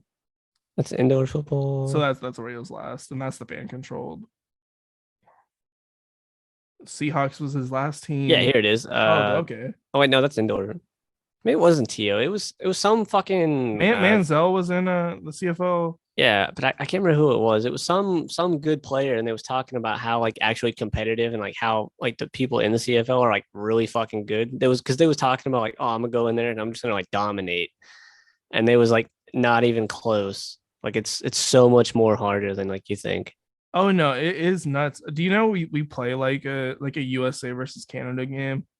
Like No, I think it's a high school deal. The only reason I know this because I was watching this video.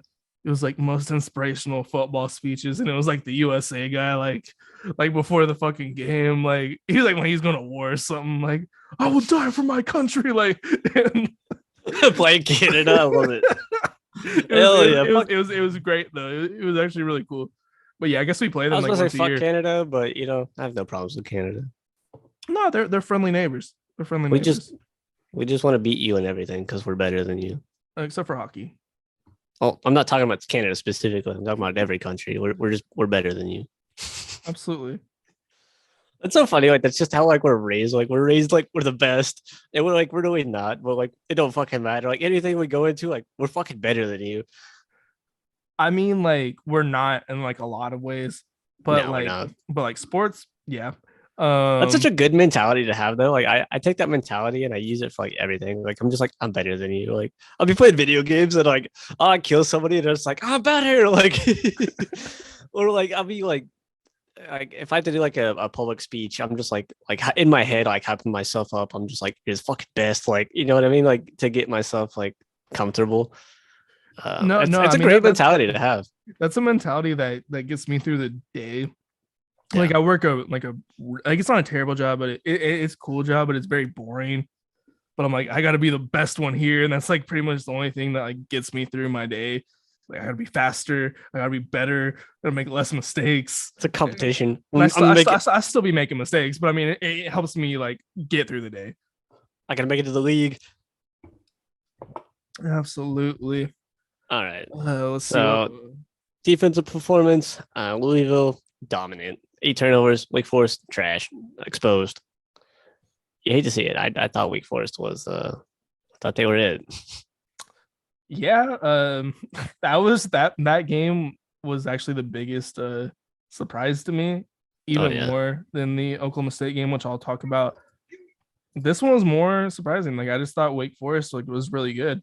Oh man, I didn't watch this game. I was watching the Penn State Ohio State game, and I was flipping over to the FSU Georgia Tech, and then the TCU West Virginia game.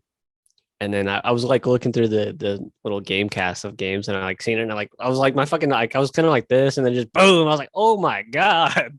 Well, no, so this is what happened to me. Like I saw the game cast, and it was like Louisville 14. And like it might have been tied like 14-14, and then I checked like maybe like an hour or two later, and it was like 41 something. It's probably about here. Yeah, that's where 14, I checked 13. It, and I was like, oh, okay, yeah, Wake Forest probably went that. That's where I lost. Like that's where I checked it the next time. Like it was like 41-14. And I was like, am I seeing this right? Like, was this a typo? Like did they put the wrong logo by the wrong team? Like.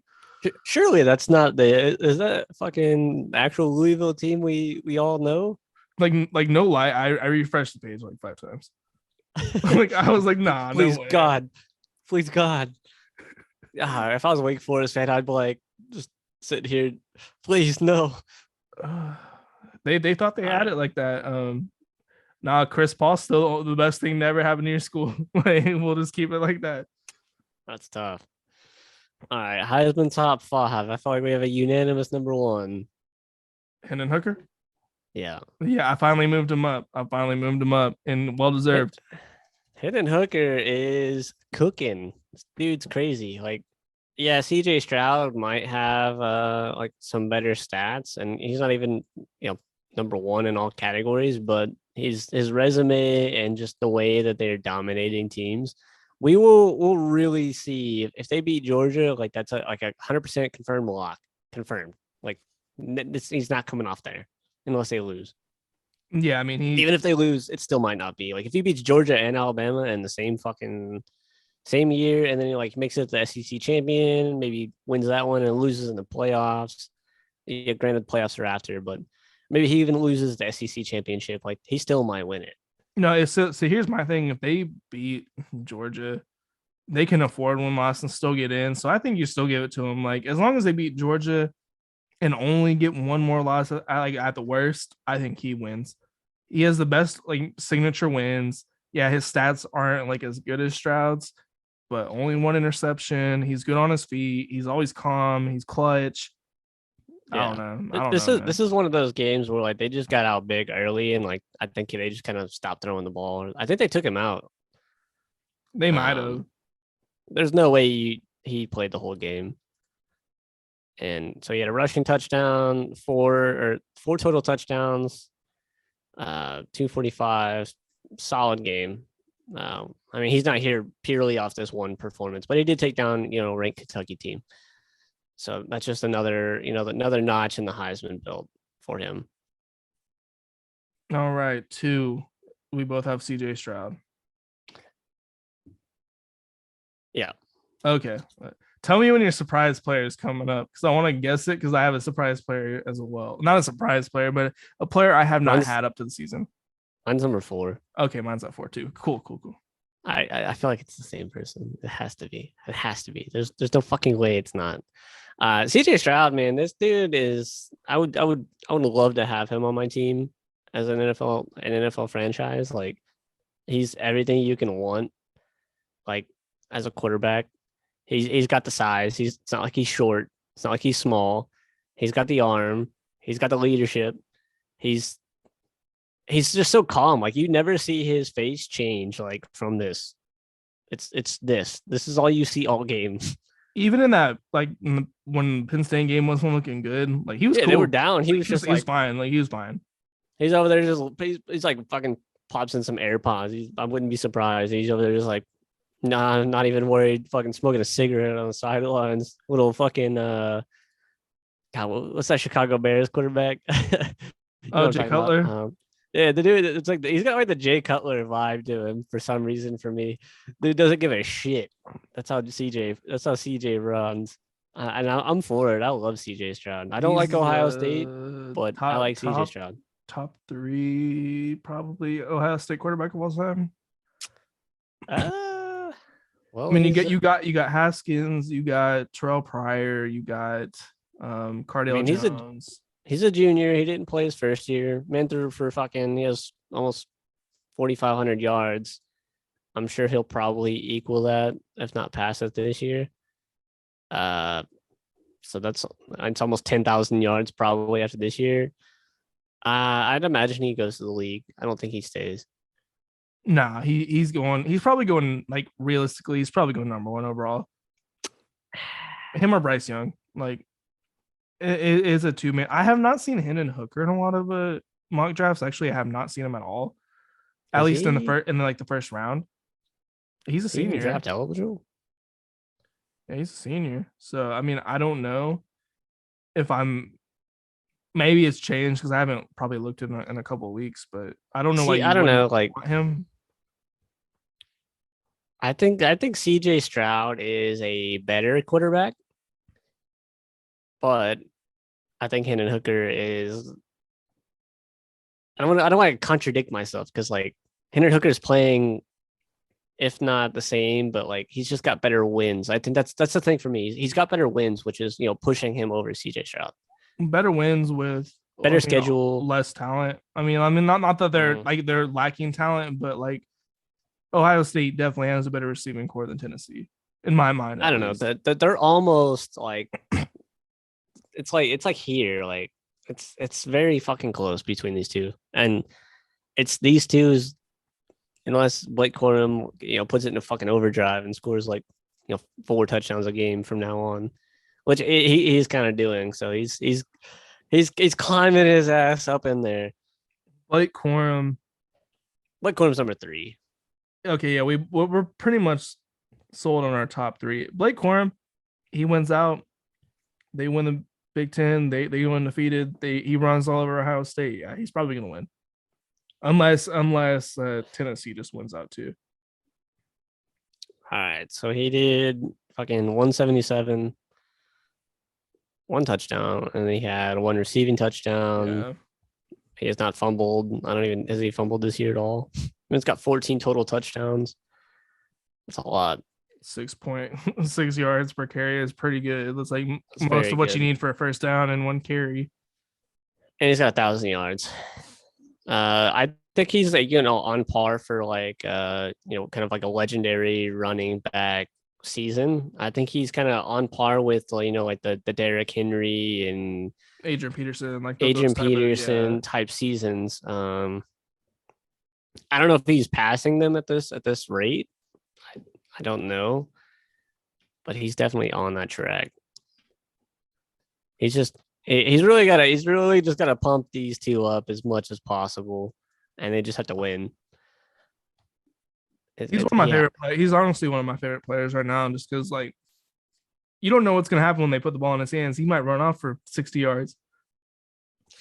This is crazy. Like over 100 every game. Has it been every game? Has he been under 100? The first 3. And Yeah, see, he had 5 touchdowns in the UConn game. So I mean, it's like still. I think that was all goal line work though. That's I don't know. These 2 games right here don't really look that good, but I don't like. He only carried it 9 times. Yeah, I mean, look how much 13. his like attempts came up after that. Like he's doing like 20 plus. Yeah, see, I think at this point he wasn't even like the guy. I'm assuming. I didn't watch these games. I don't really watch Michigan football too much. So if anybody does know, let me know. But I'm looking at this. I'm kind of convinced at this point in the beginning of the year, like he wasn't like the starting guy, or they weren't really invested in just running the ball heavily. I'm pretty sure they wanted to rely on the passing game, and then. Kind of about here, they're like, this guy can ball, and it is fucking. I mean, and then also like let's just look at like you double those carries from the first 3 games, you're probably doubling the yards or close to it. Yeah, you give this man 30, 29 carries, and he's pushing. He's making even against Iowa, one of the best defenses in the country, 133 yards, and a touchdown, 2 receiving touchdowns.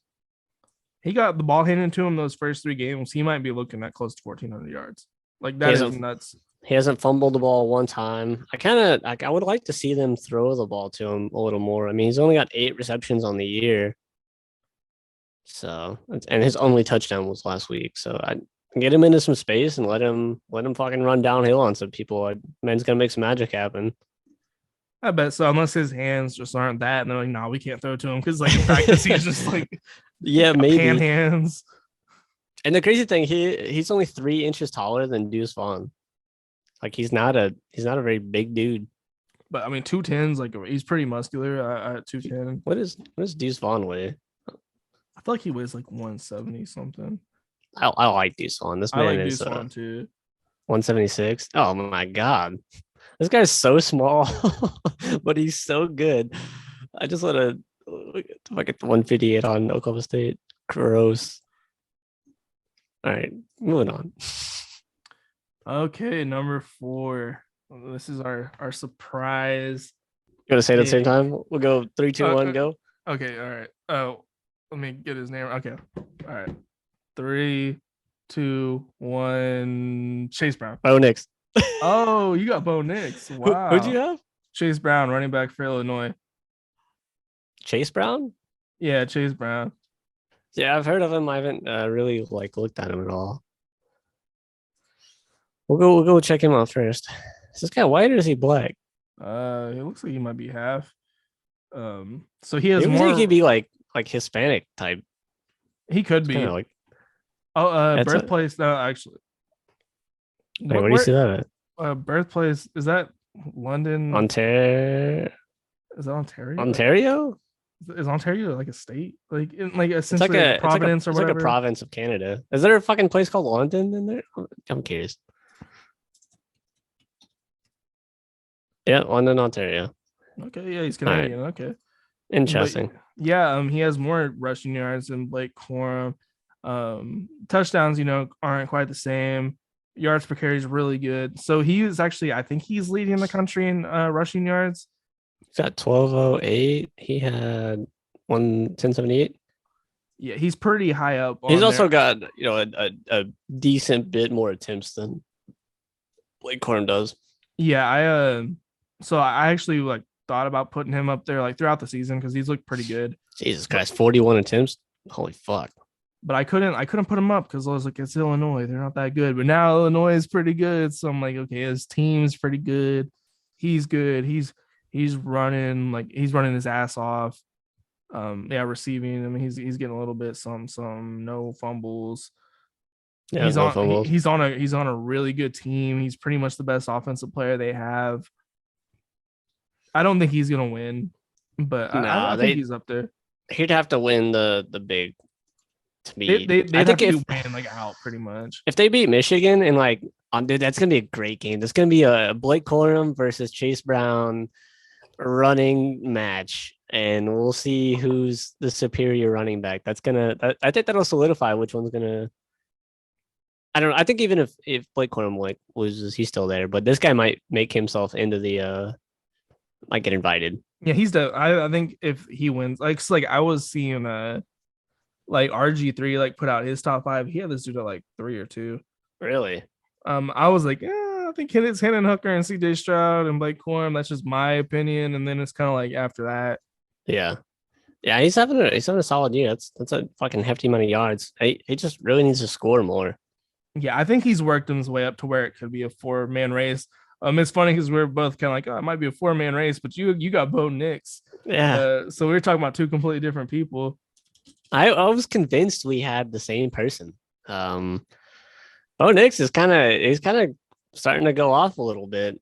Oh yeah. He's got almost 2,300 yards, 20 TDs, 5 picks. That's a little high, but it's not too bad. 6th in the country in QBR. They've got 1 bad loss, so that's unfortunate. But he absolutely destroyed Cal. I mean, he did throw 2 picks this game, so it's unfortunate. But I think the main reason it's not even like just his passing yards. Like this dude has 441 rushing yards and 11 rushing touchdowns. He almost has the same amount of rushing touchdowns as Blake Corum. No, he's up there. So he's somebody I thought about putting in my top 5, and if he like wins out, he's probably gonna be there. So he's got 31 total touchdowns altogether. That's nuts. That's fucking nuts. Like, so that's why I was like, oh, I'll put Bo Nix in number 4. He's earned it. This game was really just how they finish out. I feel like.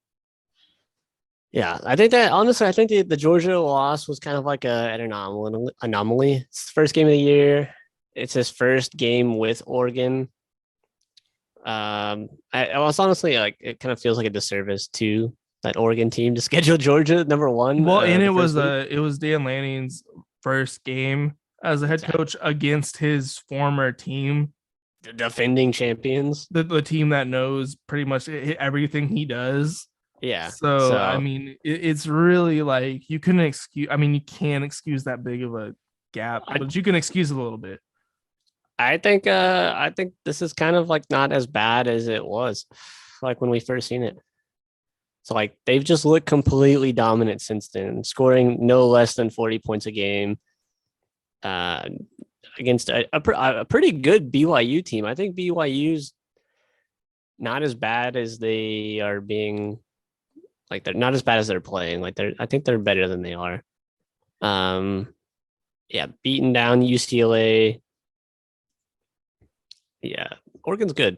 I hate to say it, but they're pretty good. The defense is a little bit of a question mark, but offensively they look really good. If they can outscore, they're in kind of the same boat as a lot of the top teams. All you got to do is kind of outscore each other. Like, because once you make the playoffs, like it's either going to be all defensive or it's just going to be a shootout.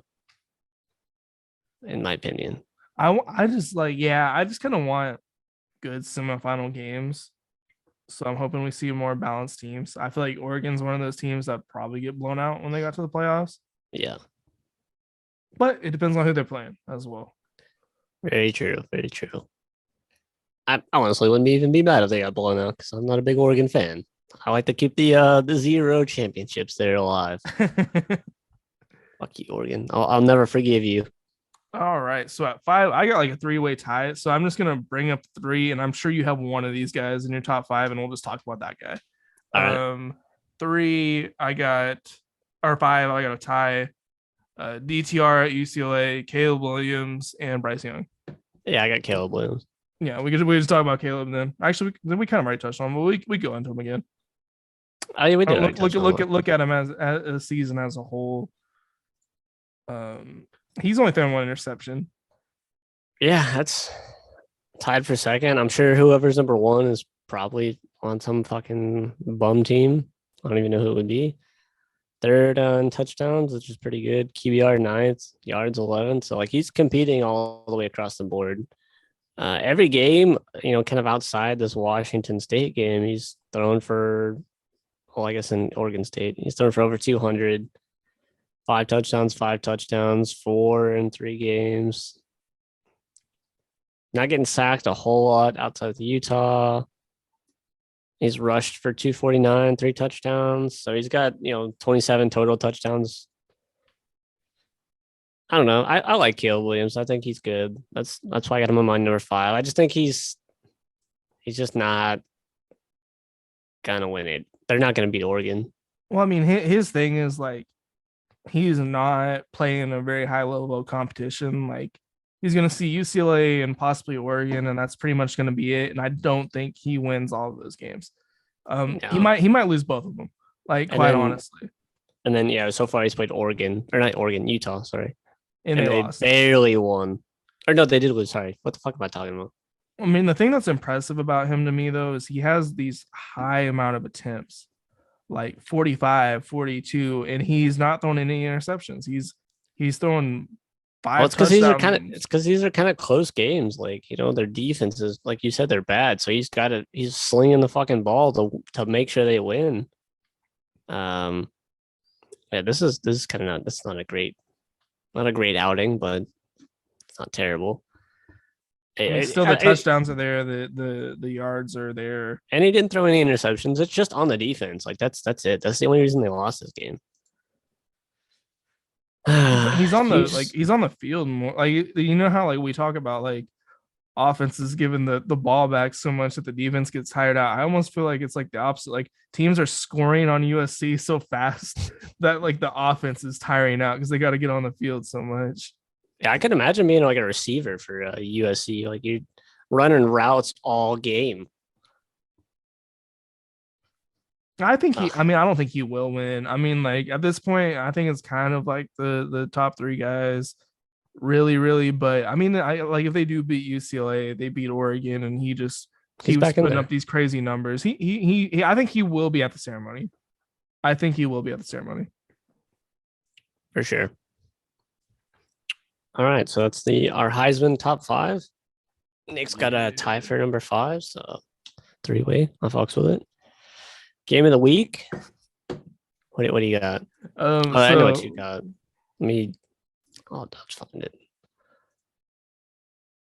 Oh no, I was kidding about that. Oh, I thought that was really your game of the week. Oh no, that's a terrible game. It was very terrible. So this game that I have at game of the week was actually so bad that it was good. That's Miami versus Virginia. It is one of the worst games I've ever seen by 2 teams, but seeing them both want to lose so bad, 14-12, is just so interesting. 4 OTs. 4 overtimes. Honestly, it's a terrible game, but it's so entertaining to see 2 teams suck so bad. I can't wait to play Miami. Oh, I can't wait. Oh boy. I mean, look at this. Nobody's scored until the second quarter. A field goal. No, it's all field goals. Like there's not one fucking touchdown on this in either team. Like that's fucking terrible. These teams suck. So I'm assuming ACC kind of does what the SEC does, where it's a 2-point shootout at the end. because it looks like they won on a 2-point, but nobody scored a touchdown. So That's fucking terrible. nobody wanted to win this game. No turnovers, surprisingly. Virginia somehow got more yards than Miami. Possessions about almost even. First downs even. It's not like they were in Miami, because if it was in Miami, this would be like 0.5%. So I don't know how Virginia's fans should have won. That should have been the contributing factor here. Come on, man, fucking get in Most the game. disappointing performance, Virginia's fans. I mean, come on, man. Y'all lose to Miami like that. Do in 4 something. OTs. Like, how can both these offenses suck so bad that nobody gets a touchdown the whole game? I don't know. Miami literally kind of looks like they ran the ball pretty well. At least this guy, he had a decent game. Fucking Jake Garcia. I thought his name was Jeff for some reason. Oh, that's a former quarterback for the San Francisco 49ers, Tampa Bay Buccaneers. T.O.'s first quarterback, or not, like second quarterback after Steve Young. Dude, after seeing this, like I cannot wait to play Miami. I think we play them next week. Actually, we do. We play them next week. This is hands down one of the worst games of all time, but like it did go to 4 OTs, and I just think it's so funny how bad they played. Like it's so bad that it's good. Like you ever seen a movie that's just so bad that it's good? I've seen a few, and this is one of them. Is this the highlights? I want to watch the highlights. Is this it? Yeah, I'm gonna hop up real quick while you do that. All right. I really want to watch the highlights of this game. I want to see how bad it really was. I hope this is it. Fuck Miami, man. I hate Miami. What's a 31-second clip?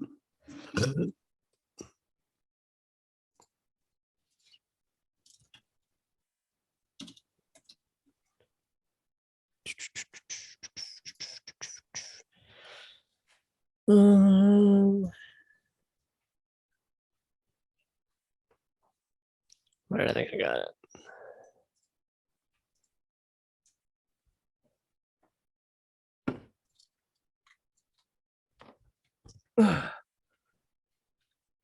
Man, those Gator lights and this beer, man, I'm gonna be getting up a lot. I can't afford to get up a lot. Oh yeah, you gotta take that whole costume. Takes me 10 minutes to get back.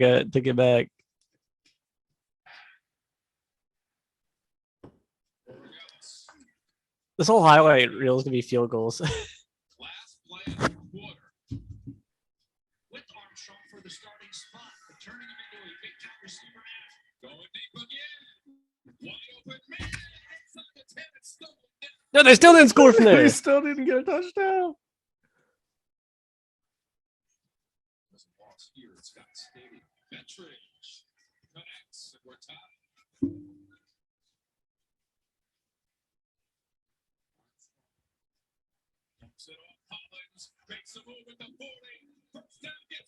No way. There's a flag or something.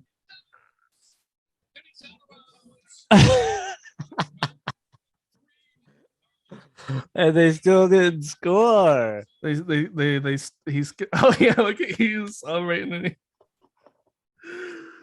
And then they don't. Oh, they went for it on fourth. Kicked the field goal. He dropped it. This game is rigged. They sold. Oh, what a catch! Bro, Virginia's offense looks actually kind of good this whole game.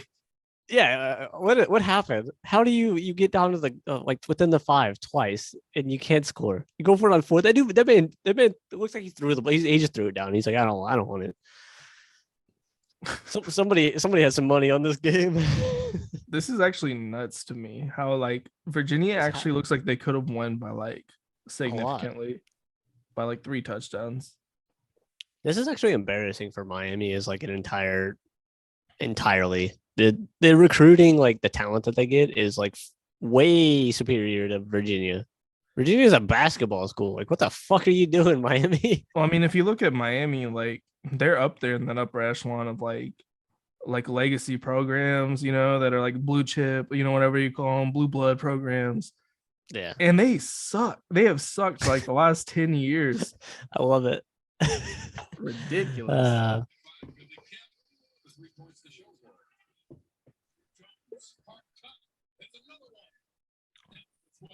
He got kind of drilled. That one Virginia fan's like fist pumping out there. Nobody on either of these teams should be celebrating anything. They just walk back to the huddle and keep it fucking moving. I like how these highlights are just like first downs. This is some of the worst football to ever be played. This is like Iowa's football. Oh, Look at those fans back there. the last second field goal to make it 6. Look like I'm talking 6. shit. Why are you talking shit, bro? You scored 6 points in a whole game. Man, that brings me to a point. Like, I hate when players celebrate like crazy when they're either losing or their team is not played good. Like, there's like this DB And on, they give them a big on play and they get a OSU. big hit. Like, this dude on OSU, like, they're down by like 5 touchdowns, and he'll like swat like one of the passes, and he'll be He's all just like, like- no, like man, quit. Sit your fucking ass Or, down. or they get a sack or something, but they're down like 40-0, and they're like, yeah, like take that. If I'm the coach, I'm taking you out. Sit the fuck down. How are you celebrating? I'm mad right now. Okay. Celebrate when you're winning. And another field goal. Imagine having one of these kickers in like college. Like the kickers, the highlights of the team. I think that behind the field goal field is kind of cool though. I like it.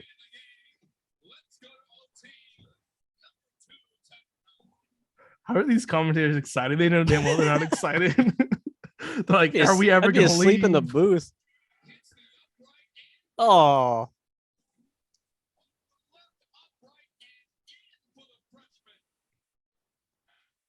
Dear Lord. Now they're in a 2-point shootout, I'm assuming.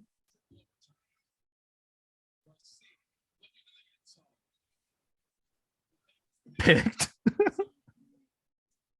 there's like 5 motherfuckers there. Why would you throw that?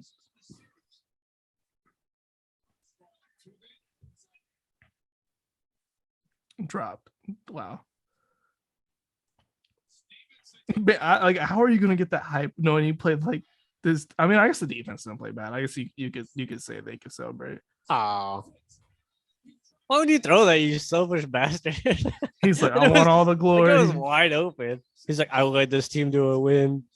He was literally wide open. You could see him too. Like the receiver's like, man, what the hell? That receiver's salty. He's like, I could have caught the game-winning catch. If I was that receiver, I wouldn't have even blocked that guy. Like remember the Titans? You didn't block for Rev. Yeah, what a fucking dickhead. Fuck you, Garcia, you douche. Man, What a shit game. that is like the best and worst game I've ever seen. Like it's the best worst game I've ever seen. It's the best bad game I've ever seen. Ah, Had all the makings of just a terrible game on both sides.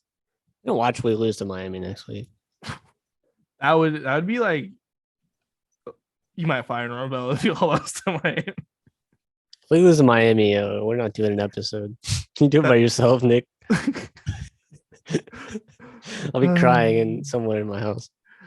That'd be hilarious. All right. I had the Ohio State Penn State game. This game was phenomenal up until the fourth quarter. It was super close.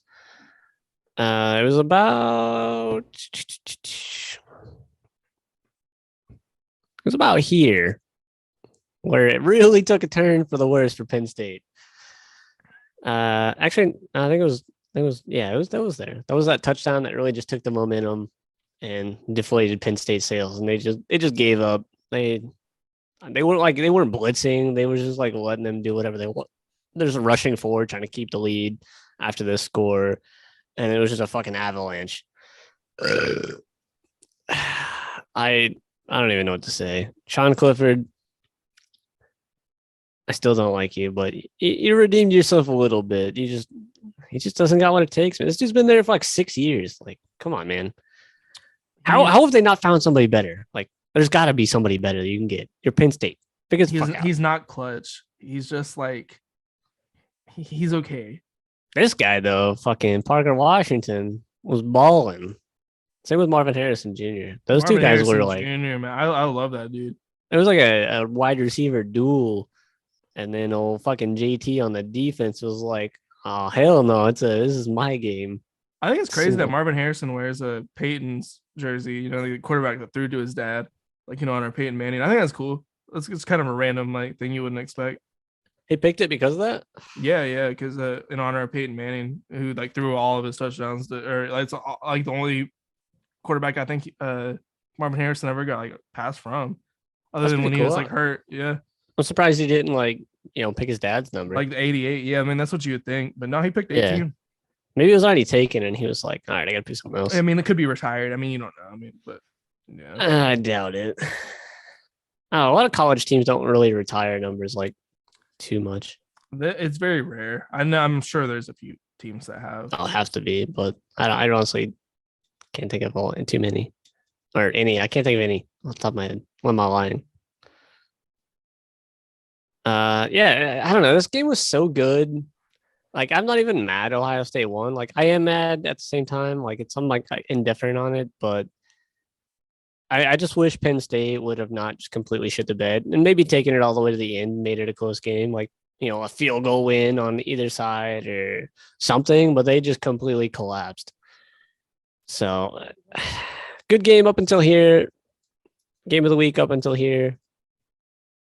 Rest of the game, ass on Penn State's part. We've already kind of touched on. It was a great game up until that very end. I mean, like, yeah, Penn State had that garbage time touchdown to make the score look a little bit better, but they just fell apart at the end. It was really disappointing. Game was too big for him. Imagine if they were playing in Ohio. It would have been a blowout. Penn State, they're a weird team. Like they are good, but not good enough. And we were having this conversation on the a couple episodes back where you were like, how long is Penn State gonna put up with Franklin only like being able to just be good, but he can't beat Ohio State or Michigan? And I don't think it's this year, but I think it's coming in the next couple of years if they don't get it figured out. If I'm Penn State, I'm calling Matt Rule right now. Now. Do you think he could beat? You think he could beat Ohio State in Michigan? Their offense would be significantly better. Penn State's offense sucks. That's true. Always. They had Saquon, solid. Like, what the fuck else have they had? I can't think of anything. I mean, they really haven't had much. I mean, they've had some hype. I remember Hackenberg. He had all that hype behind him, and then he ended up he went like 6th round. But I remember like after his first year, they're like, yeah, this dude's going like number 1 overall, and then he does he go to the Jets? Yeah, I don't even. He might see him in the XFL. Maybe he'll redeem himself. I don't even think he's in the league anymore. But yeah, if I'm Penn State, I'm calling Matt Rule right fucking now. Because Franklin's not it. It's like the same team every year. Like, you have to have something. There's no improvement. If I was Matt Rule, I'd rather go to Nebraska, honestly. No, I mean, like, I would. Like, I'm telling you, man, they're recruiting for North. You said Nebraska. I think you said Northwestern. Never mind. Oh no, no, Nebraska. Yeah, Nebraska. Because I mean, Nebraska has a better history. You don't have the scandal that Penn State had. I mean, when I look at Penn State, the first thing that comes to my mind is like the scandal they had. Honestly, every time I see that logo. Yeah, I think Nebraska would be better for him because he's played all those teams when he was at Baylor. So like, he kind of knows what they're all about. Like, he knows the Big 12. Oh, Nebraska's in the Big 10. Oh, I still think they're in the Big 12. Yeah, they should go back to the Big 12 because they haven't done anything since they left the Big 12. I'm stuck in a different time period. That was the best. That was the best era of college football. You know what? Yeah, no, I'd rather go to Penn State. It's better recruiting. It's just their offense fucking sucks. They're not a good team. Yeah, I mean, like, Penn State would probably be the quicker process. I don't know. I just want Nebraska to be good. I don't know what it is. They just played nobody. I want to see Nebraska good again. They played nobody. Their one good time they played was against Ohio State. They fucking blew it. Yeah, I mean, they'll probably win out, but I mean, what does that mean at this point? Like, nothing. I could see them losing to Michigan State. Maybe even Indiana. Yeah, their players probably jump fucking Clifford 15-1 in the parking lot before the game starts. Oh god, they're gonna fucking a little hit gate in the tunnel. That's unbelievable, man. Michigan State, get better, man. Mel Tucker, you can figure it out, man. Penn State, yeah. I mean, they're like that team that they're good, but they're never good enough. And Yeah. I'm curious to see. I mean, maybe after Clifford leaves, they find a good quarterback. Maybe somebody's leaving in the transfer portal. I don't know who that'd be at the moment, who would actually want to leave and go to Penn State from where they are. They only got 4 QBs on their roster, A lot of two and 3 of them are freshmen. freshmen. Maybe one of those is like a 5-star recruit. I don't know. I've never heard of any of them. I don't really follow high school ball like that, so like I'm kind of always surprised. Like I don't know who these guys are, and like unless it's like somebody like Archie Manning or Malachi Nelson or Yeah, somebody really big.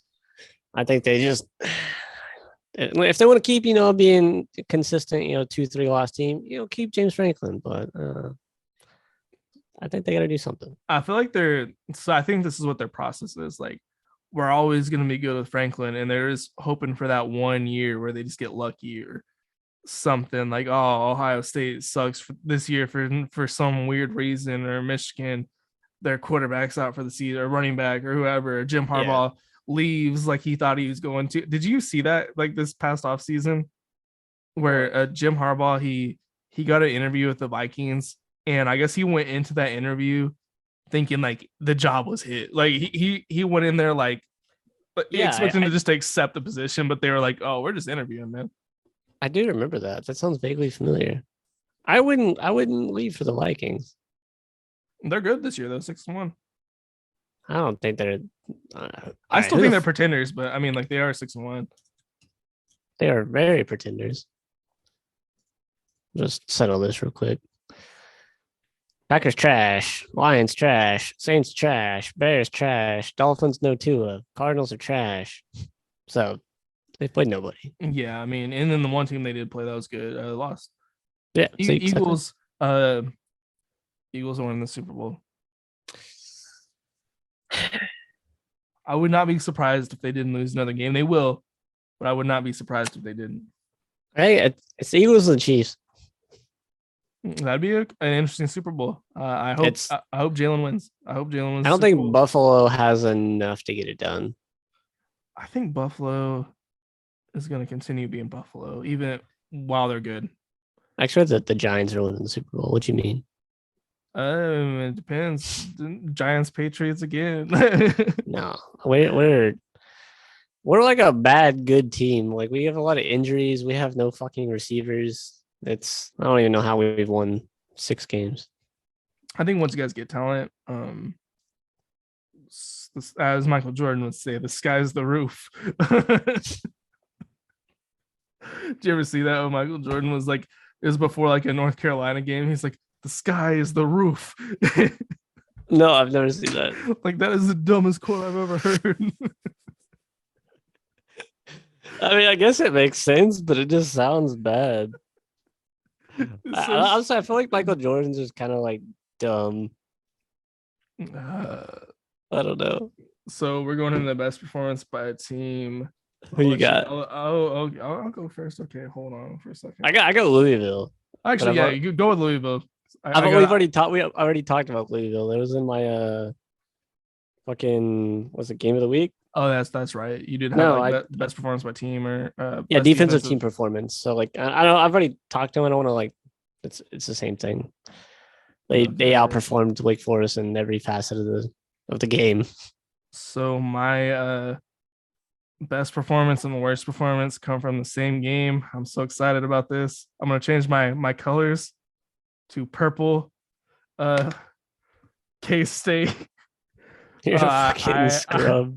I love talking about this game, man. Oklahoma State fans, man, what's up? 49-0. All I heard this whole season, seeing y'all post. I saw one idiot post. We lost by one less point. Hey, take whatever you can get, right? Well, okay. Well, Pistols are firing, huh? We did not have Dylan Gabriel. Y'all had Spencer Sanders. Granted, he was banged up a little bit. I'm not gonna act like I didn't know that. But y'all suck. Y'all are terrible. Y'all are finally exposed for who you really are. The same Oklahoma State we all have come to know and love. And yeah, offense looked terrible, defense looked terrible. Kansas State smoked y'all. Deuce Vaughn, that dude's getting drafted first round probably, or I would draft him No. first round. It's too small. He's a great like third down back, a guy you could catch. He's not I- going first round. He might. I'd say third at the earliest. I think he is gonna actually play really well in the NFL. Yeah, he might, but He's not. He's obviously not your feature back that you're handing it off to, but like you're gonna catch him like in some passing situations, and he's gonna be kind of He'll your fuck you guy when you need like a big explosive play, kind of like a Darren Sproles. I don't know if you remember him at all. Yeah. Great play. That's who he reminds me of a lot, is Darren Sproles. But yeah, I mean, the quarterback Howard for K-State, he was just torching this team. Knowles was had a great receiving performance. I don't know what happened with Oklahoma State, like in all seriousness. Like this was actually very shocking to me. I didn't think OSU was that good just based on how their defense has been all year, but I did not expect them to lose like this. I think that TCU, coming off that TCU loss, kind of deflated him a little bit. And then K-State just came out with the fucking gas on the floor. And Oklahoma State was just like, I think they were just caught off guard, like on how well K-State was performing on offense. And then they're almost like forced to like match that, like from the get-go. Like, and they couldn't do it. They would like, 3 and outs, drive styling out, and K-State scored on like the first 5 drives. Yeah, I would say about the time it hit like 28-0. It's over. I think Oklahoma State that was it. They gave up. They're mentally out of it. Yeah. Spencer Sanders didn't look good. I know he was banged up, but he honestly, like, he's one of those weird quarterbacks where he might be really good one game and then the next game he's playing like trash. There's just nothing good to say about Oklahoma State. No, nothing. Zero. I mean, their leading rusher was Gavin Gundy. 5 carries. Or Gunnar Gundy, my bad.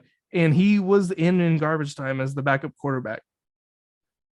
He's their leading rusher the whole. Well, I mean, when you're down like 28-0, you're not running the ball anymore. And then he only had 13 completions. Like it's just like 3 and out, 3 and out, 3 and out, 3 and out. Like it was like K-State just came out, fucking firing. K-State is the best. This is a hot take maybe, but they are the best 2-loss team in the country, in my opinion. Because would they really have lost to TCU had Martinez not got hurt? I mean, hold on. Nope. Wrong tab. God damn it. Let's see. 2-loss teams. Utah is arguable.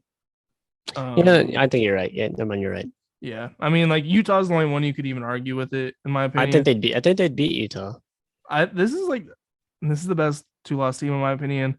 I think they are actually the best team in the Big 12. Just the way they come out and play every week. They were a little flustered against TCU with like losing Martinez, and then even Will Howard got hurt for a little bit in that game, not for long, but he came out a few plays. So I can't imagine if he got hurt bad enough to get taken out that he was 100% the rest of the game. Yeah, your consistency is just kind of thrown out the window. I mean, not to make excuses for K-State for losing to TCU because they did lose, but I'll make the excuse. I think they're a great team. I would love to see them rematch against TCU. I would love to see some, like, if there was a 2-loss team to ever make the playoffs, I would want it to be this Kansas State team. Yeah, I vaguely remember me saying earlier in the year that K-State was good. I'm pretty sure I said that. Yeah, no, you did. And then we talked shit about them after the Tulane loss.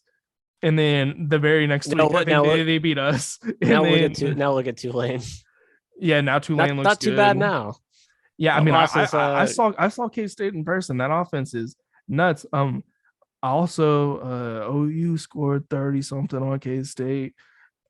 Just so if y'all want to compare the losses, like you guys y'all beat at Texas, home. Fucking Manhattan. That's a tough place to play.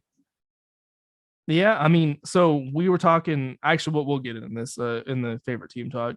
But who you said Louisville was yours, so we've kind of ran through this. My best and worst was that. So who was your? We skipped fucking most disappointing player of the week.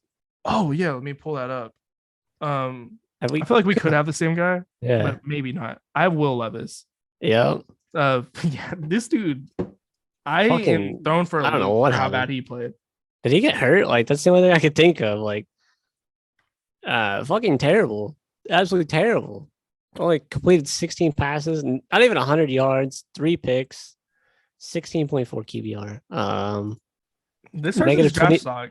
negative 22 yards rushing. This has to hurt his draft stock. I can't see teams I think he looking was at this projected game. like number 7. He's at least dropping in the 20s after this game, unless I don't know. he just balls out the rest of the season. It might not even matter because it's Tennessee. Like, That is true. if it was like this Mississippi State team beating them 44-6, okay, maybe. But yeah, they've pretty much lost to like the best teams that they played. So they beat Florida, but Florida's kind of bad, and they've lost to Ole Miss and Tennessee. I don't know. It's a decently tough schedule, and he's not even having a great year. I don't see how he's getting projected ahead of some other QBs. Like, I'm curious. NFL QB draft prospects 2023. Let's do fucking NFL draft buzz, I guess. Okay, Yeah, let's see what Levis their is number rankings are. 3. Anybody else? They got it. All right, so he's going obviously behind them. How the fuck is Hendon Hooker number 6? I'm taking Hendon Hooker above all 3 of these dudes. Like Tanner, like I get so sick of this every year. Like this Tanner McKee guy, like I'm so sick of seeing these terrible teams like having this like quarterback that's like that looks good on paper and is not actually that good. That stuff drives me nuts. Like you get these random quarterbacks who aren't even from a good team, and you're thinking this guy is going to lead an NFL team. It rarely works out. Who's playing tonight? NFL or Yeah.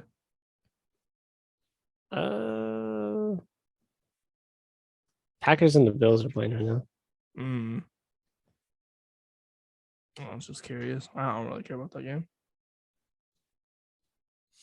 Let's see. How is Tyler Van Dyke even in this conversation? He didn't even start that last game. This might be like an older article. I don't know. Does it have a date on this anywhere?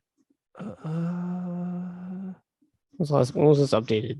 Let's see. Do they like have anything talking about them, like their games or anything? Overall rank, position rank, junior. I feel like this is like a before the season ranking. Maybe, but still, I mean, Hendon Hooker should be higher than Will Levis, in my opinion. Hendon Hooker should be the third quarterback in this draft. Anthony Richardson should stay another year. Also, 100%. There's no way he goes. No way. I mean, I think he might leave, and he's gonna regret it if he does. Yeah, because he's not going 4th round, maybe. Yeah, I mean, he might go first round just because of how dumb. Like I think NFL GMs and owners are the dumbest people in the workforce. Period. Like in any industry, NFL GMs are stupid. They are dumb. They overthink. They just do the dumbest thing year in and year out. This is why teams like the Browns are never good. This is why the Lions are usually never good, even though they're improving. But these GMs are just stupid. The NFL GMs are the dumbest people in the world. I don't care what industry it is. I would pick a high school athletic director over some of these NFL GMs because of how dumb they are. Like, are they not though? I mean, they do the stupidest stuff every year. It's crazy. Like, if you like look back at some of the picks that they would take over, like almost some like guaranteed, like these people are gonna be good, but you're gonna like draft like a wide receiver. You're like, but like you got this guy in the draft, like Micah Parsons, like for example, People would be drafting other people above him, and you're like, you almost know he's gonna be good, like almost 100%, and you're gonna draft like somebody else. Like, why? I don't get it. Like, yeah, you might need a wide receiver, but like, that's not a guarantee. Wide receivers are so like, you just get somebody in free agency. Yeah, I mean, wide receivers kind of like running backs. So you could find somebody to fill that role. And It's- if you got a it's- good quarterback, you'll be fine. The Raiders are probably the best example to me of like just a terrible team that drafts. Browns. Rest in peace, Al Davis, former owner of the Raiders. Did he die? He died like a long time ago. His son's the. Oh, he didn't Oh, die a I long thought he time like ago. died recently for some reason. I was like, wait, what? No, his son's in charge. He probably died maybe 4 or 5 years ago. Run the team just the same. He was a terrible owner. We were talking about Lane Kiffin earlier. I don't know if you remember when Lane Kiffin was the head coach of the Raiders I don't. for a year. So Lane Kiffin What year did was not. This was 07, 08. So like right after he left USC as the offensive coordinator. Lane Kiffin did not want to draft Jamarcus Russell and did not want to play Jamarcus Russell. He's getting kind of fat. He definitely is. Al Davis would not allow him to bench Jamarcus Russell. Yeah, 0708. And that's why Lane Kiffin got fired, because he disagreed with the owner, and the owner fired Lane Kiffin because of Jamarcus Russell. For Jamarcus Russell, this man picked. So like the Al Davis's big thing was he wanted a vertical offense. So his thing was he wanted the strongest arm and the fastest receivers. This man drafted Darius Hayward Bay over Michael Crabtree. Do you even know who Checks out. Darius Hayward Bay is? I do, but it wasn't any good. Yeah, that's what I'm saying. Like Michael Crabtree was like, I'm not saying he's the best receiver ever. But Michael he's Crabtree good. was pretty Good. goated. He's pretty good. He's a pretty good receiver. Didn't they end up getting Michael Crabtree at some point? They did. Yeah. They did. So That's kind of ironic, but yeah, they did. yeah, I'm like, almost 100% after when they got Derek Carr, he was on the Raiders at some point. Yeah, like right around that time. But yeah, Lane Kiffin should have never been fired from the Raiders. Unfortunate. But yeah, I mean, Will Levis, terrible game. Definitely easily the most disappointing player of the week. What do we show. have next? Team talk. Favorite team talk. I'll let you go. Y'all had a pretty dominant win over Georgia Tech. Struggled at the very beginning though. I didn't watch that game, so kind of how did that game go?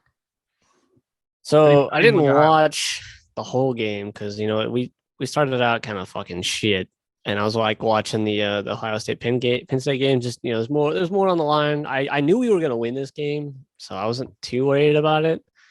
But holy fuck, our offense, man! What the fuck? It's one or the other. It's our defense or it's our offense. We're not never firing on all cylinders. We'd be sputtering out somewhere. Jordan Travis had a career game, and it didn't like seem like it at the beginning of the game. Like our play calling, I don't get it. We fumbled the ball on like the 2 or 3 yard line, like trying to run a wildcat. Like, why the fuck are we running the wildcat? Like the 2 or 3, they like snapped it, and he like didn't catch it, and then they recovered the ball, and then they ran it like 50 yards back on us. Like, why the fuck are we running the wildcat? Who the fuck runs the wildcat? Nobody. We have running backs. The fuck are we doing?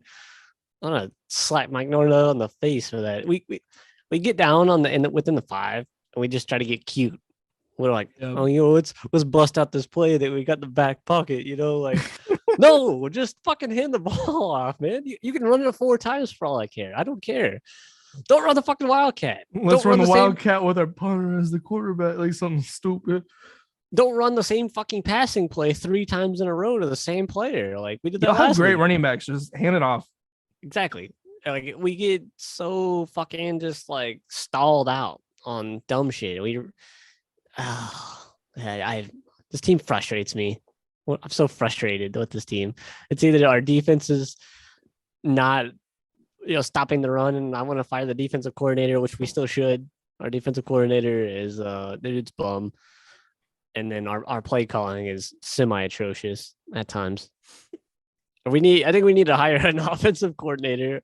Norvell, just let it go, my man. Your Memphis play calling is not like I don't think he's used to having like the talent that we have. I don't know if he's like that Yeah, trusting. I think I know what you mean because he has to resort like he had like in the past he had to resort to doing like cute things like to throw Like trying to teams find a off, way to score.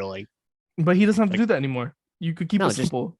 trust your fucking players, man. Just you know, I I think the LSU game we tried to do a fucking pitch, fumbled, Yeah. wildcat fumble. Like, okay, stop doing dumb shit. Just run it. You can run like a counter or something. I don't care, but just hand the ball off. Don't stop trying to hike it. Just hand it. Yeah, I mean, So frustrating. I think he's a great recruiter, a great leader, but I do agree he either needs to have somebody else help with the play calls or he just needs to But give it up entirely. we have Alex Atkins as the a fucking co-offensive coordinator, but I don't know how much impact he's got on the play calling, or maybe these are his play calls, but I doubt it. I don't really know what goes into being a co-offensive coordinator. What the fuck that even does? Like, Well, are you calling plays? so typically when there's a co-offensive coordinator, I don't know, I keep bringing Lane Kiffin up. So like for example, when Lane Kiffin was at USC, him and Steve Sarkisian were both the co-offensive coordinators. Sarkisian would call running plays, Lane Kiffin would call passing plays. That's typically how it works. I don't know which style Norvell is more used to, if he's more of a running guy, I feel like he's more of a passing guy, but also he's also like this is different though because he's the head coach. So yeah, he has the final say on everything. There's no like really Adkins really doesn't have that much of a say. no, absolutely not. I mean, overall, like I'm cool. I'm happy with the performance. We handedly beat a team that we should have for once. Other than like we did it against Boston College, so like we're doing what we should be doing. Like finally, we're back to what we should be doing. Um, we finally got Jared Verse and Fabian Lovett kind of fully back together, so our run defense is back. That's been our Achilles heel on defense. That's the reason we lost like the last 3 games before this, because we can't stop the fucking run. Um, yeah, Jordan Travis balled out, almost 400 yards passing, 3 touchdowns in the air. Trine Benson, 111 yards. We just beat them on every facet of the game except for the turnover portion. Like, I mean that if we're playing anybody better, like if we started out like this against LSU, like when we played them, we would have lost. If any better team like that we started out, we would have lost. Like I don't understand like what we're doing. I don't get it. We're such a frustrating team to watch. So frustrating. I mean, like I feel like I've said this most of the year. I think you guys are just a year or two away. This I would say this year's a good year for Florida State though. Like at the end of the year, Yeah. like at the end of the year, I think you'll look back and feel good about how the team played. We could finish the year off with just 3 losses, and I think some of the parts to it as well is we're coming off our bye week, so you kind of got the bye week lapses. So like we're not game ready coming off the bye. Georgia Tech's kind of I'm not saying they've been hot, but they've kind of been pulling since they made wins. that coaching change. They've improved. Yeah. So I think they kind of maybe came out a little bit better than we thought, and we came out pretty bad, and not like we thought we was gonna do. So I'm happy, and then next week we got Miami, so we can become bowl eligible for the first time since like 2017, I think, against Miami, which is gonna be great because ideally we should beat the ever living shit out of them. If we're not scoring 60, I'm disappointed. I'm kind of excited to see that game. I don't know what time that game is, if it conflicts with like the Georgia Tennessee game. I hope it doesn't because I do want to check it out. Let's see. 6:30 p.m. Oh, that doesn't conflict. Yeah, Georgia is at 2:30. We are at Miami, so they're only going to have 40 fans in attendance. We should travel well and fill that stadium. It's basically a home game for us. And yeah, like I said, if we're not hanging 60 on Miami, I'm not happy. They are a very, very bad team, and we are leagues and miles, light years, eons are better than them. We're gonna make Miami our bitch. But it's a rivalry game, and I wouldn't be surprised if we just come out and fucking shit the bed and lose. So Yeah. I'm very excited. I think, yeah, if y'all lose to Miami, I probably will be doing The this episode season- solo. Like, I probably The will season's be. a loss if we lose to Miami. Like, and now also looking at how Syracuse performed against Clemson, and then now they lost to Notre Dame. That's a winnable game. Yeah. For sure. Yeah, And I definitely think so. Florida's as the It's years a going rivalry. on, It's a rivalry game. Like I said, we are at home though. those can thankfully. always go either way. Anthony Richardson's gonna kill us. I already know it. He's gonna run for 150 on us rushing. Yeah, I mean, if he's still healthy, he's looking a little rough. Man's carrying the ball a lot. He's taking a lot of hits. He's taking a lot of hits. Georgia and was smacking the shit out of him. he got hurt like the first play of that game. Like, I knew it was over at that point. Like, oh, he's already hurt. He's pretty much the only thing giving them a shot. I'm like, nah. So, but this team's so frustrating. We're finally, getting the ball to Johnny Wilson like we should be. Just throw the ball, throw it to him. He's out there somewhere. he's so good. He's so good. He's a phenomenal talent. He'd be torching teams. Like, I think he's a junior this year. I think he should come back and he'd be a first round pick. Because him and Jordan Travis being senior season, oh man. I think he's enough of a talent to probably go in the first 3 rounds. He might come back just to increase his draft stock. And our receiving core is going to be even better next year. We got Hakeem Williams coming in, baller receiver. Like we're gonna be so fucking stacked at wide receiver. Like we're not gonna have enough passes to go around. And ideally, all of our running backs, I think, are coming back.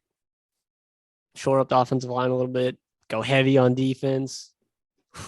It's gonna be a good year next year. I think Clemson's your only issue next year. I mean, Fuck Clemson. Well, DJ is going to be gone, so they're going to have a new quarterback. yeah, he's gonna be good. They're kind of low key a quarterback factory. Their backup's pretty good too, unfortunately. Yeah, he came in and won a Syracuse game. I mean, he ain't bad. He's not bad. I kind of wish we'd have played against him instead of DJ. Yeah, not a bad player. Florida State is on the up and up. Finally. So Oklahoma, we had our best game since the Nebraska game this weekend. I thought you guys were going to lose this game. I kind of was nervous because Iowa State is very similar to Iowa. It's a trap team for sure. They have Iowa State has I believe like the 8th best defense in the country. And they have like not the worst offense in the country, but they have like they're like in the 80s somewhere. They're not as bad as Iowa and like the 100 somethings, but they are not the best offense in the world. But this defense is tough to score on, and we got that done. We our defense played the best they had since Nebraska, like easily. Coverage was great. I think we forced 3 turnovers. We had 3 interceptions. We were, stopping them behind the line of scrimmage. Our defense just looked amazing. Our offense didn't look great, but considering they're playing one of the best defenses in the country, I can't be too mad about it. We did this badass fake field goal. Our kicker scored a touchdown. I think I've seen that. He has a catch and a touchdown, rushing touchdown on the right year. here. Fansville. That was the best commercials. This one's funny too. He's like, I let's go actually haven't State. seen that one. That one's pretty good. Paul Feinbaum, man, he's such a SEC like dude. All the opponents until they get to Columbus. At number 3, this is the top of from Tennessee. Number 2, Jacksonville has did what they alluded to. The winner of the I think he's just giving his top 4. and the final team. How about this? TCU. Oh no, I Why does don't know. They're just plugging in their other random videos. No, this must be it. I don't know what the fuck that was. But yeah, it was such a beautiful fake punt. It caught them off guard. And their coach, Matt Campbell, man, that dude gets so mad like at the littlest thing. So I'd be fucking pissed if somebody runs a fake on me for a fucking touchdown. That dude was livid. Is it? That's an interception right there. That's a Stutzman. Or no, it's not Stutzman. Broyles. I clicked on the fucking article. What is this shit? What is happening here? Maybe they just I don't why do they not just have a simple setup? Nah, it's a Yeah. there's a fake field goal. Interceptions. Danny Sussman was really good actually. Eric Gray, one of the He's best running good. backs in the country. I think it's so crazy that he was a Tennessee transfer. Like imagine Tennessee, they still had Eric Gray on top of what they already have. Like I wonder if he regrets leaving. I think he probably I would does a little bit. I would 100% be very upset. I think because I mean thinking like when he Who left knew? Yeah, Tennessee, who fucking knew Tennessee would be undefeated? nobody Nope, thought nobody. Tennessee was going to be that good. And then he leaves to OU, who's like, historically good program. And then Lincoln, he screws him over. I mean, really. And I I mean, mean, Eric Gray, he could have went to USC and he stuck with OU. So I do have a lot of respect for the man. Farouk's a very good player as well. So we were talking about last week where I said OU will beat OSU. I think it's a little bit more realistic now. if I they play think like they did then, yeah, 100%.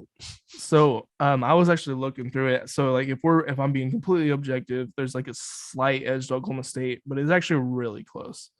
Oklahoma State has given up 40 plus points a few times. So has Oklahoma. But to balance out, Oklahoma's actually done it more times. But to balance it out, Oklahoma has, I believe, 4 games where we've only allowed 14 or less. And Oklahoma State, I think, has only done that once, if not at all. Actually, no, it was once against Arkansas Pine Bluff. So I think there's a good shot. It's in Norman. It's a rivalry game.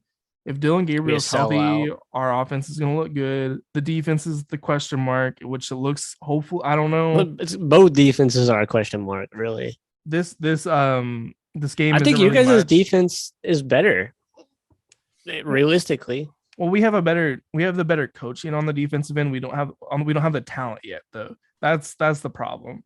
Yeah. We're not deep enough into Brent Venables' recruiting to have like really great talent, but we do have some guys that are good. We have Stutzman, we have I'm gonna go pee again. Broyles.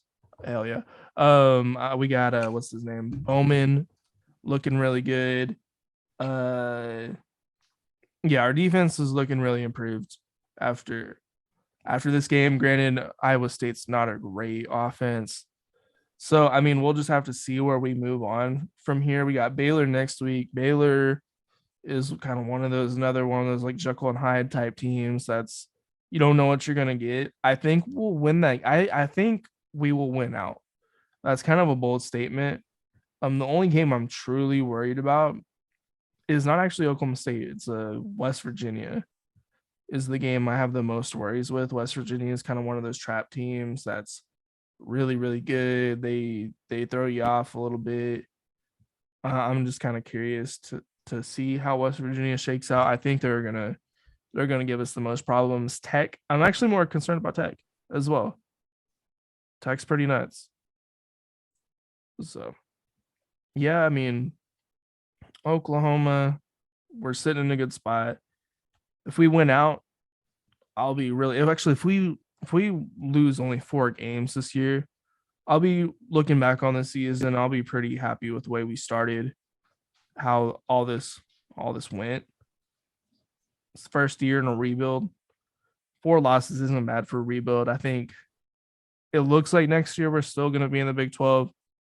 So I think we'll be improved. We'll probably be the favorites to win the Big 12, if not Tech. It'll be us or Texas. Just with the way we're recruiting and the way we're coming out. It's next year, if we're still in the Big 12, it's going to be a race between Oklahoma and Texas. So it's kind of where we're at. I was just saying, it looks like we're not going to be in the Big 12, or we're still going to be in the Big 12 next year. From the looks of it. So I was saying with our recruiting and with Texas recruiting, it's probably going to be OU versus Texas at the top next year. I think that's probably for the best. So you guys get at least another year to kind of shore up the team before you guys transfer over. Yeah, I think if we went to the SEC next year, we might do okay, but it wouldn't be great. You guys might win like 5 games. I don't think it'd be that bad, but You don't think so? no, because I think we'll be a better team, but like it still wouldn't be good. We'd be like 8-5 or something like that, 7-5. Well, you guys wouldn't be playing Bama or Georgia because they would move over into the same conference. You'd be playing.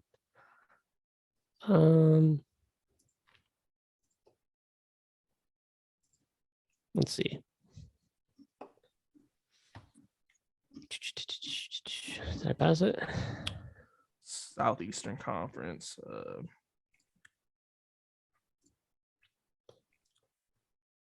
All right, so I'm pretty sure Georgia would slide over,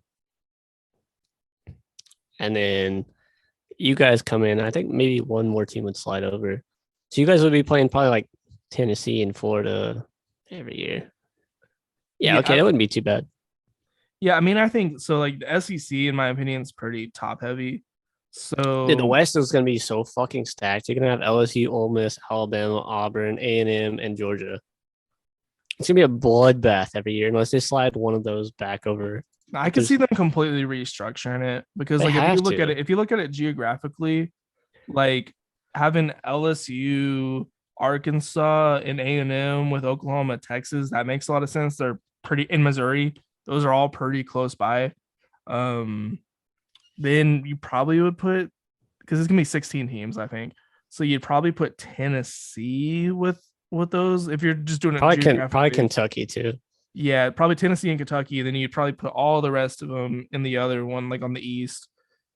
If you were completely restructuring it, I don't think they will. They'll probably just do like what provides the best matchups, what gets them most dollars in. You know, is probably how the SEC is gonna be so fucking nuts. It's gonna be a bloodbath every year. You'll be lucky to come out of the SEC undefeated. Like it's probably not gonna happen.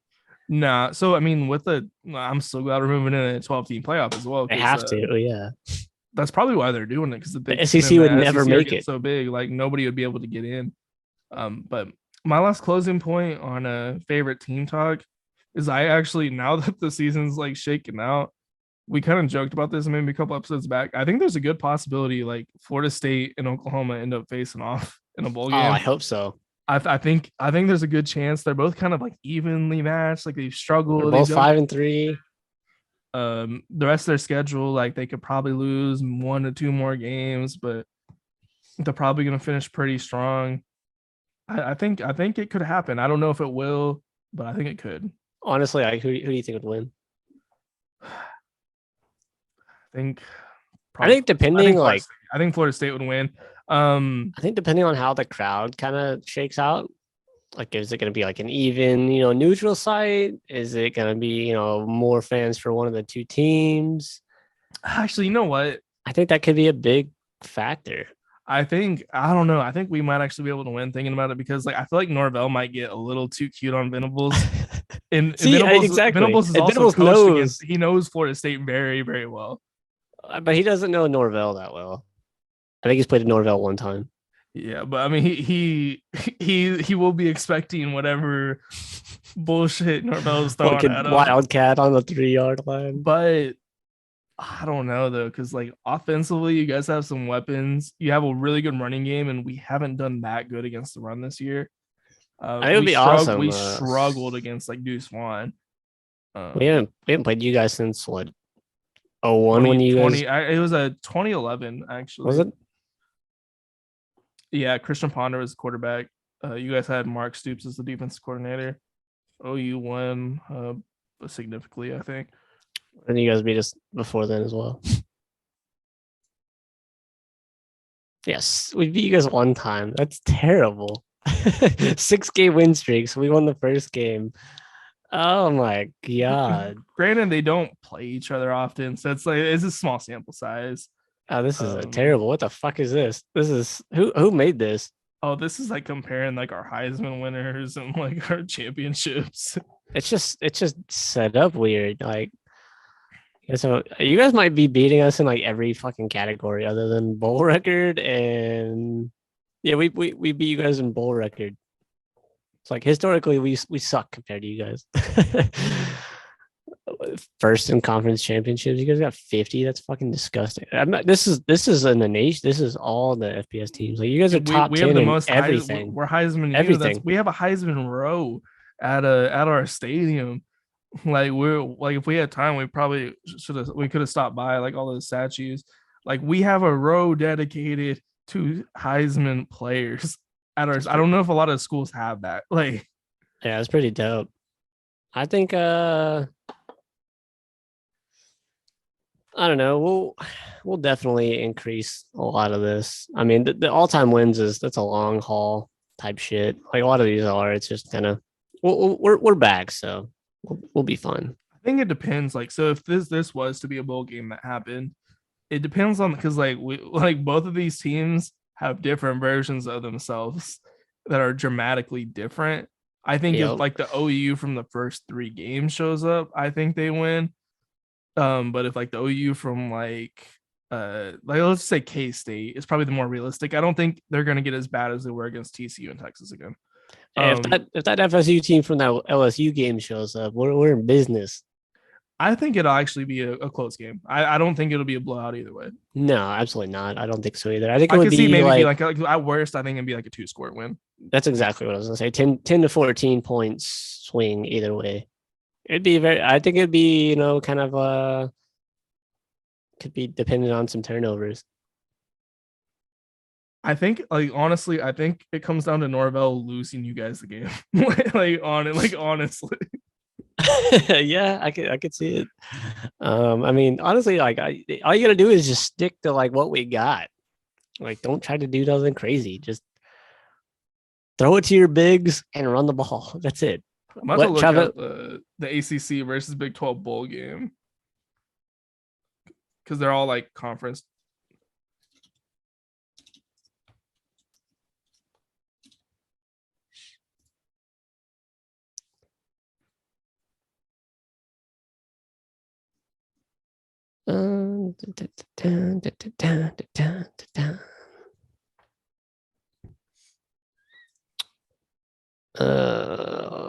So we got highest ranked available ACC team. If it's not the ACC championship, we'll go to the Orange Bowl. It's not going to be us. That'll be Clemson or North Carolina. So we could play in the Cheez It Bowl. It's looking like is our most Cheez It Bowl. Yeah, that's like it looks like that's the only option. What's the fucking Cheez It Bowl? Cheez It Bowl, man. Come on. How the mighty you fallen?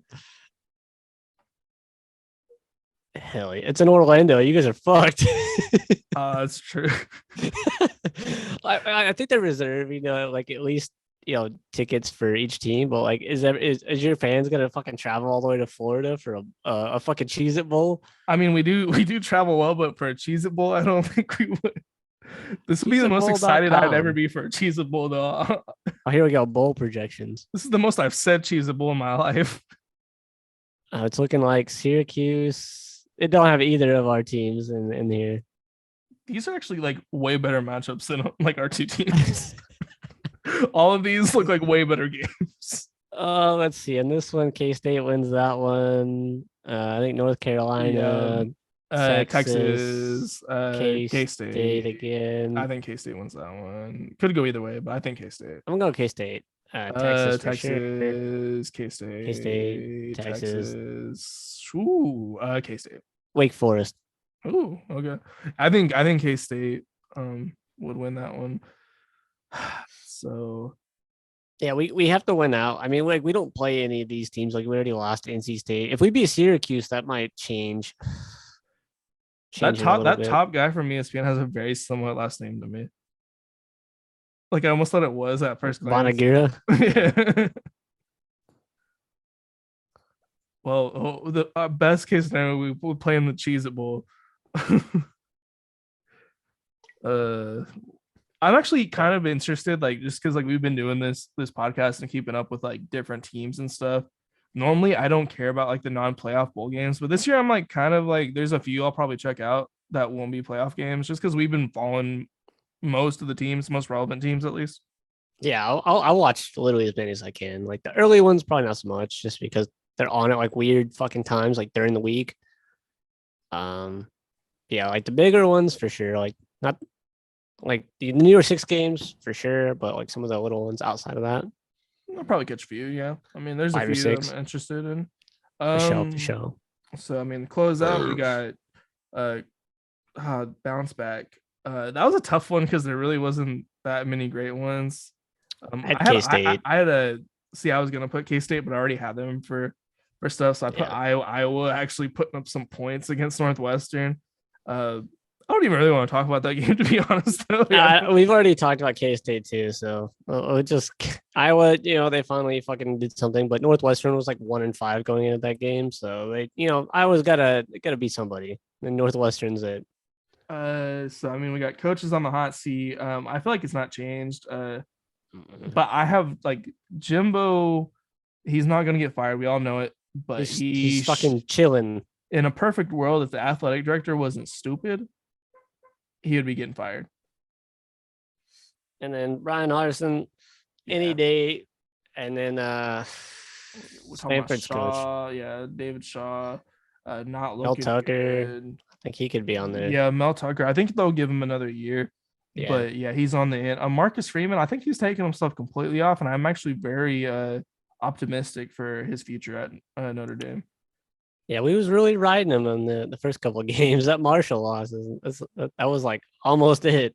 I feel like we weren't fully settled in. We were kind of jumping the gun on the coaches on the hot seat. Like, you lost, you're out of here. Like, coming for people's fucking neck. Man.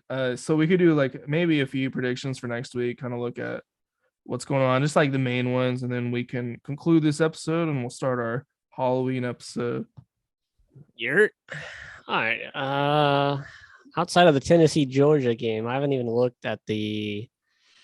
Okay, Oregon State Washington. That's the first one that kind of catches my eye. I think Washington fucking just shits on Oregon State. Oregon State's not gonna be ranked next week.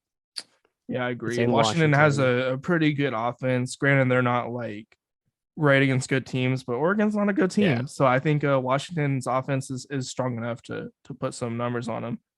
Florida and A&M. I think Florida mops 4 of them. Yeah, I agree. Upset alert. Texas Tech, TCU.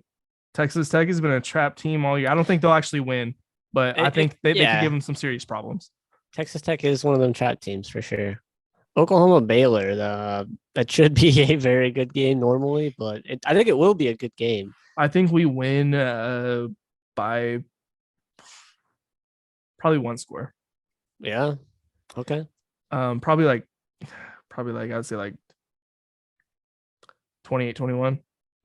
Yeah, I'll probably watch that game until Tennessee Georgia comes on, and then I might flip between the two of them. Tennessee Georgia. Who do you got, and by what's your score prediction on that one? I got Tennessee by.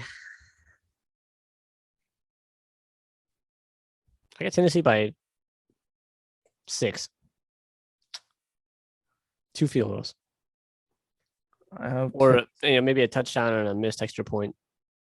I have Tennessee. I think it's gonna be just like Alabama. I think it's gonna be a 1-score game, like you were saying. But I think it'll probably come down to overtime. Actually, at this one, it might be one of them like last possession wins type games, or I could see Tennessee blowing Georgia out too. I don't think Georgia's blowing Tennessee out. That's not happening. I think Georgia could win a close one. I think it's gonna go to OT, and I think, I think Tennessee will pull it out. I think Georgia is not gonna have the offensive firepower that Tennessee has. I think it's gonna be a lot lower scoring than the Alabama Tennessee game. I think it'll probably be more like high 20s, lower 30s between both teams. I don't think it's gonna be 50 something to 50 something. I think it's gonna probably be in the 30s. A block field goal against Georgia. Watch Georgia just come through and mop the 14. I'll be so mad. I'll be so mad. Let's see. Oklahoma State, Kansas might be interesting. I think Oklahoma State will actually bounce back and win this game. But I think it'll be close. I think it'll be kind of similar to the OU Kansas game. But I think Oklahoma State will win by a little bit more, probably by about 17 is what I would say Oklahoma State wins by. I concur. Syracuse Pitt, that'll be solid. I could see Pitt win that one too. I could see it. Dear Lord, That might. I wish I lived in that part of the country where I could go to my favorite teams for fucking $14. Yeah, I don't would. know how that's such a low. It's crazy. Yeah, I think Pitt's actually going to win that game. I think Syracuse is about to tailspin. I hope so because we need that bowl. We need to make it as a Cheez-It Bowl. Liberty, Arkansas is I was actually just a eyeing good that one. game. I think Liberty could beat Arkansas. I think they could. I think Arkansas will win by 10. Okay. Jefferson, I think he's so fast, and then you got He's you got very, Raheem very Morris, and Liberty's a good team though. Like Liberty's gonna give them some problems, and I think they could win. Like there's a good chance if it was at Liberty, I think Liberty could win. I think Liberty's winning that one. I think Alabama wins by 30.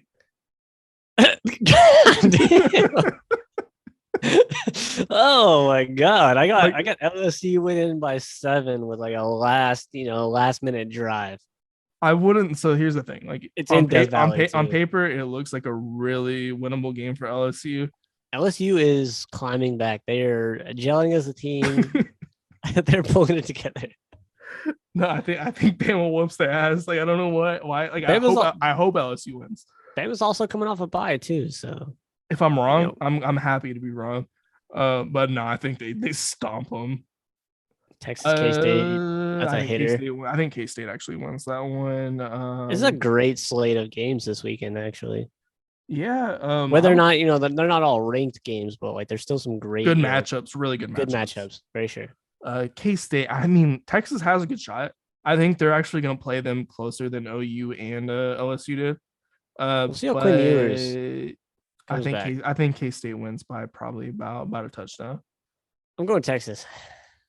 I mean, that's fair. I mean, it's definitely a winnable game for Texas. Notre Dame, Clemson. I think Notre Dame's getting that upset. I hope so. Please. Hot take, but I think they're going to win, and I think they're going to win by about 10. Yeah, I'm not even too sure on either of them. I'm not even going to pick. It's at Notre Dame. That's kind of what's giving me the Notre Dame is a good crowd. They're not some scrub crowd. They're a good crowd. Yeah, I'll go Notre Dame. That's a primetime game too on NBC. Oh, NBC Peacock. What else is playing at the hot? I'm gonna definitely flip between that and the LSU game. That's Florida State. Miami's playing at the same time. Yeah, I mean we got Florida State. Wake Forest, NC State. Wake Forest walks them. That's pretty much it, really. Yeah, no, that's pretty much it. So I mean that kind of solid slate of games, much better than this week, if I had to say. On paper, at least, they look like some really good games. There's at least one like marquee fucking at least heavyweight. Like at least this weekend you had Ohio State, Penn State. Like next weekend you got Tennessee, Georgia. So like at least there's one like premier game carrying the schedule. Well, so up to this point, I mean Tennessee, Georgia has to be the game of the year at this. There's the top 4 team losing, which is nice. It's a matchup. It's the best matchup of the year, and then we have Ohio State, Michigan at the end of the year. But this is the big game. They just go to 7 other times. Like no, that's it. Tie. Yeah, we're bringing them back. I wonder if that would ever happen. Like they just keep going, like pound for pound, like hit for hit, just like there's just nobody will lose, and then it's like 6 hours later, and like everybody's like crawling on the field. You got like the 4th string players in there, like the 3rd string QBs in there because everybody's tired. Like it's just nobody will lose. I bet you they're just like, we'll start again tomorrow. Like I wonder like what would happen. I actually think they would. I think it's actually happened where they finished a game the next day.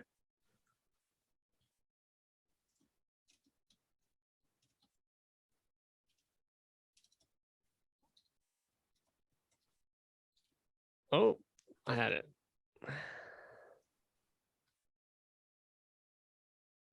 So the NCAA brought the overtime rule in 1996. So you're saying there's a chance? It would honestly have to go to like the highest fucking OT possible. What is the highest? I think it's like what, 8? Yeah.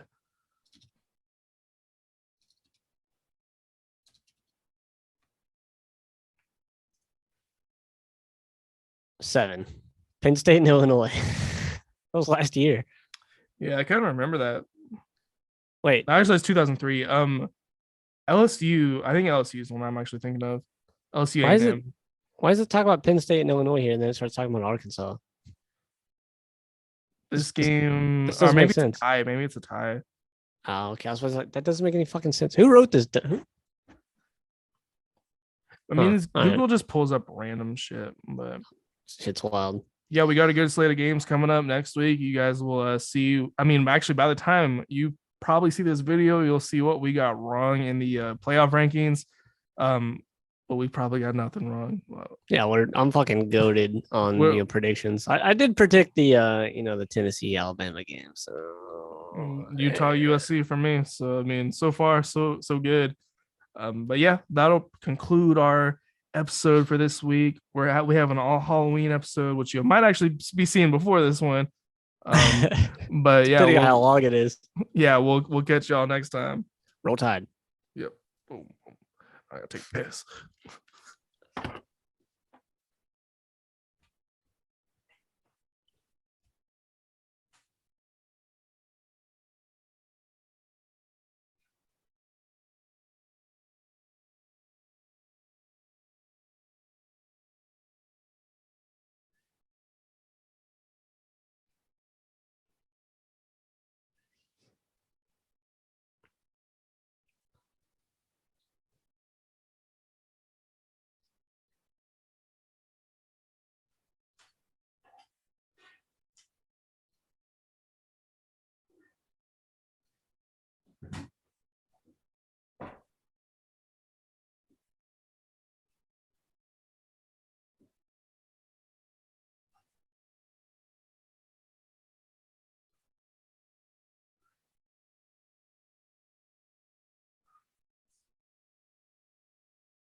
Man, this is like the first like several times I got drunk.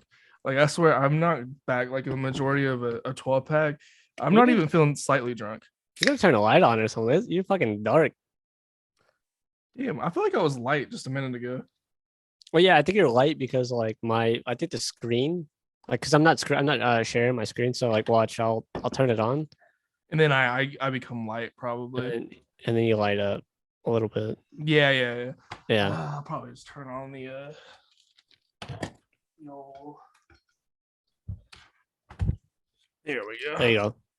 Fucking, you should get like a Cat bought me this webcam. It's got like one of those little lights on it. Mm.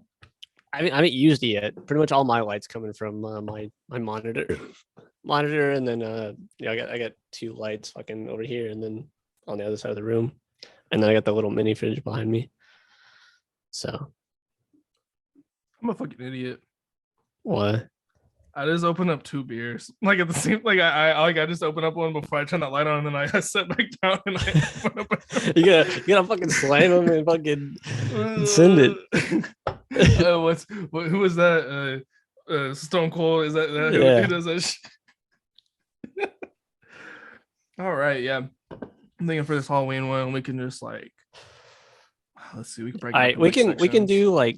Do you have a like personal like a scary story or anything like scary that's kind of like happened to you like in your life? Because I got one personal one. Yeah, I have like one like scary story. Then I was thinking we could just do like another story of like just like a Halloween we remember. Maybe it's not like scary, but just like a Halloween memory. And then we Yeah, could do like I don't scary really have one. movies. I found a like a scary story like online. Like I can read it. It's kind of interesting. I haven't read it myself, but I just looked up like like scary stories. And then we can also do like just like our personal beliefs on like ghosts and stuff like that. And then probably just go off on a tangent until the episode's over. I feel like those like four things probably cover like a big Yeah, we chunk can of do like time. at least an hour. Yeah, we at could least. jump. So we could jump from We can hop Yeah. back over into fucking Barstool videos. Fucking Yeah. Sunday conversation. yeah, so we could do our personal story. We can do like the story you have like pulled up. We could do like maybe like top 5 scary movies or something.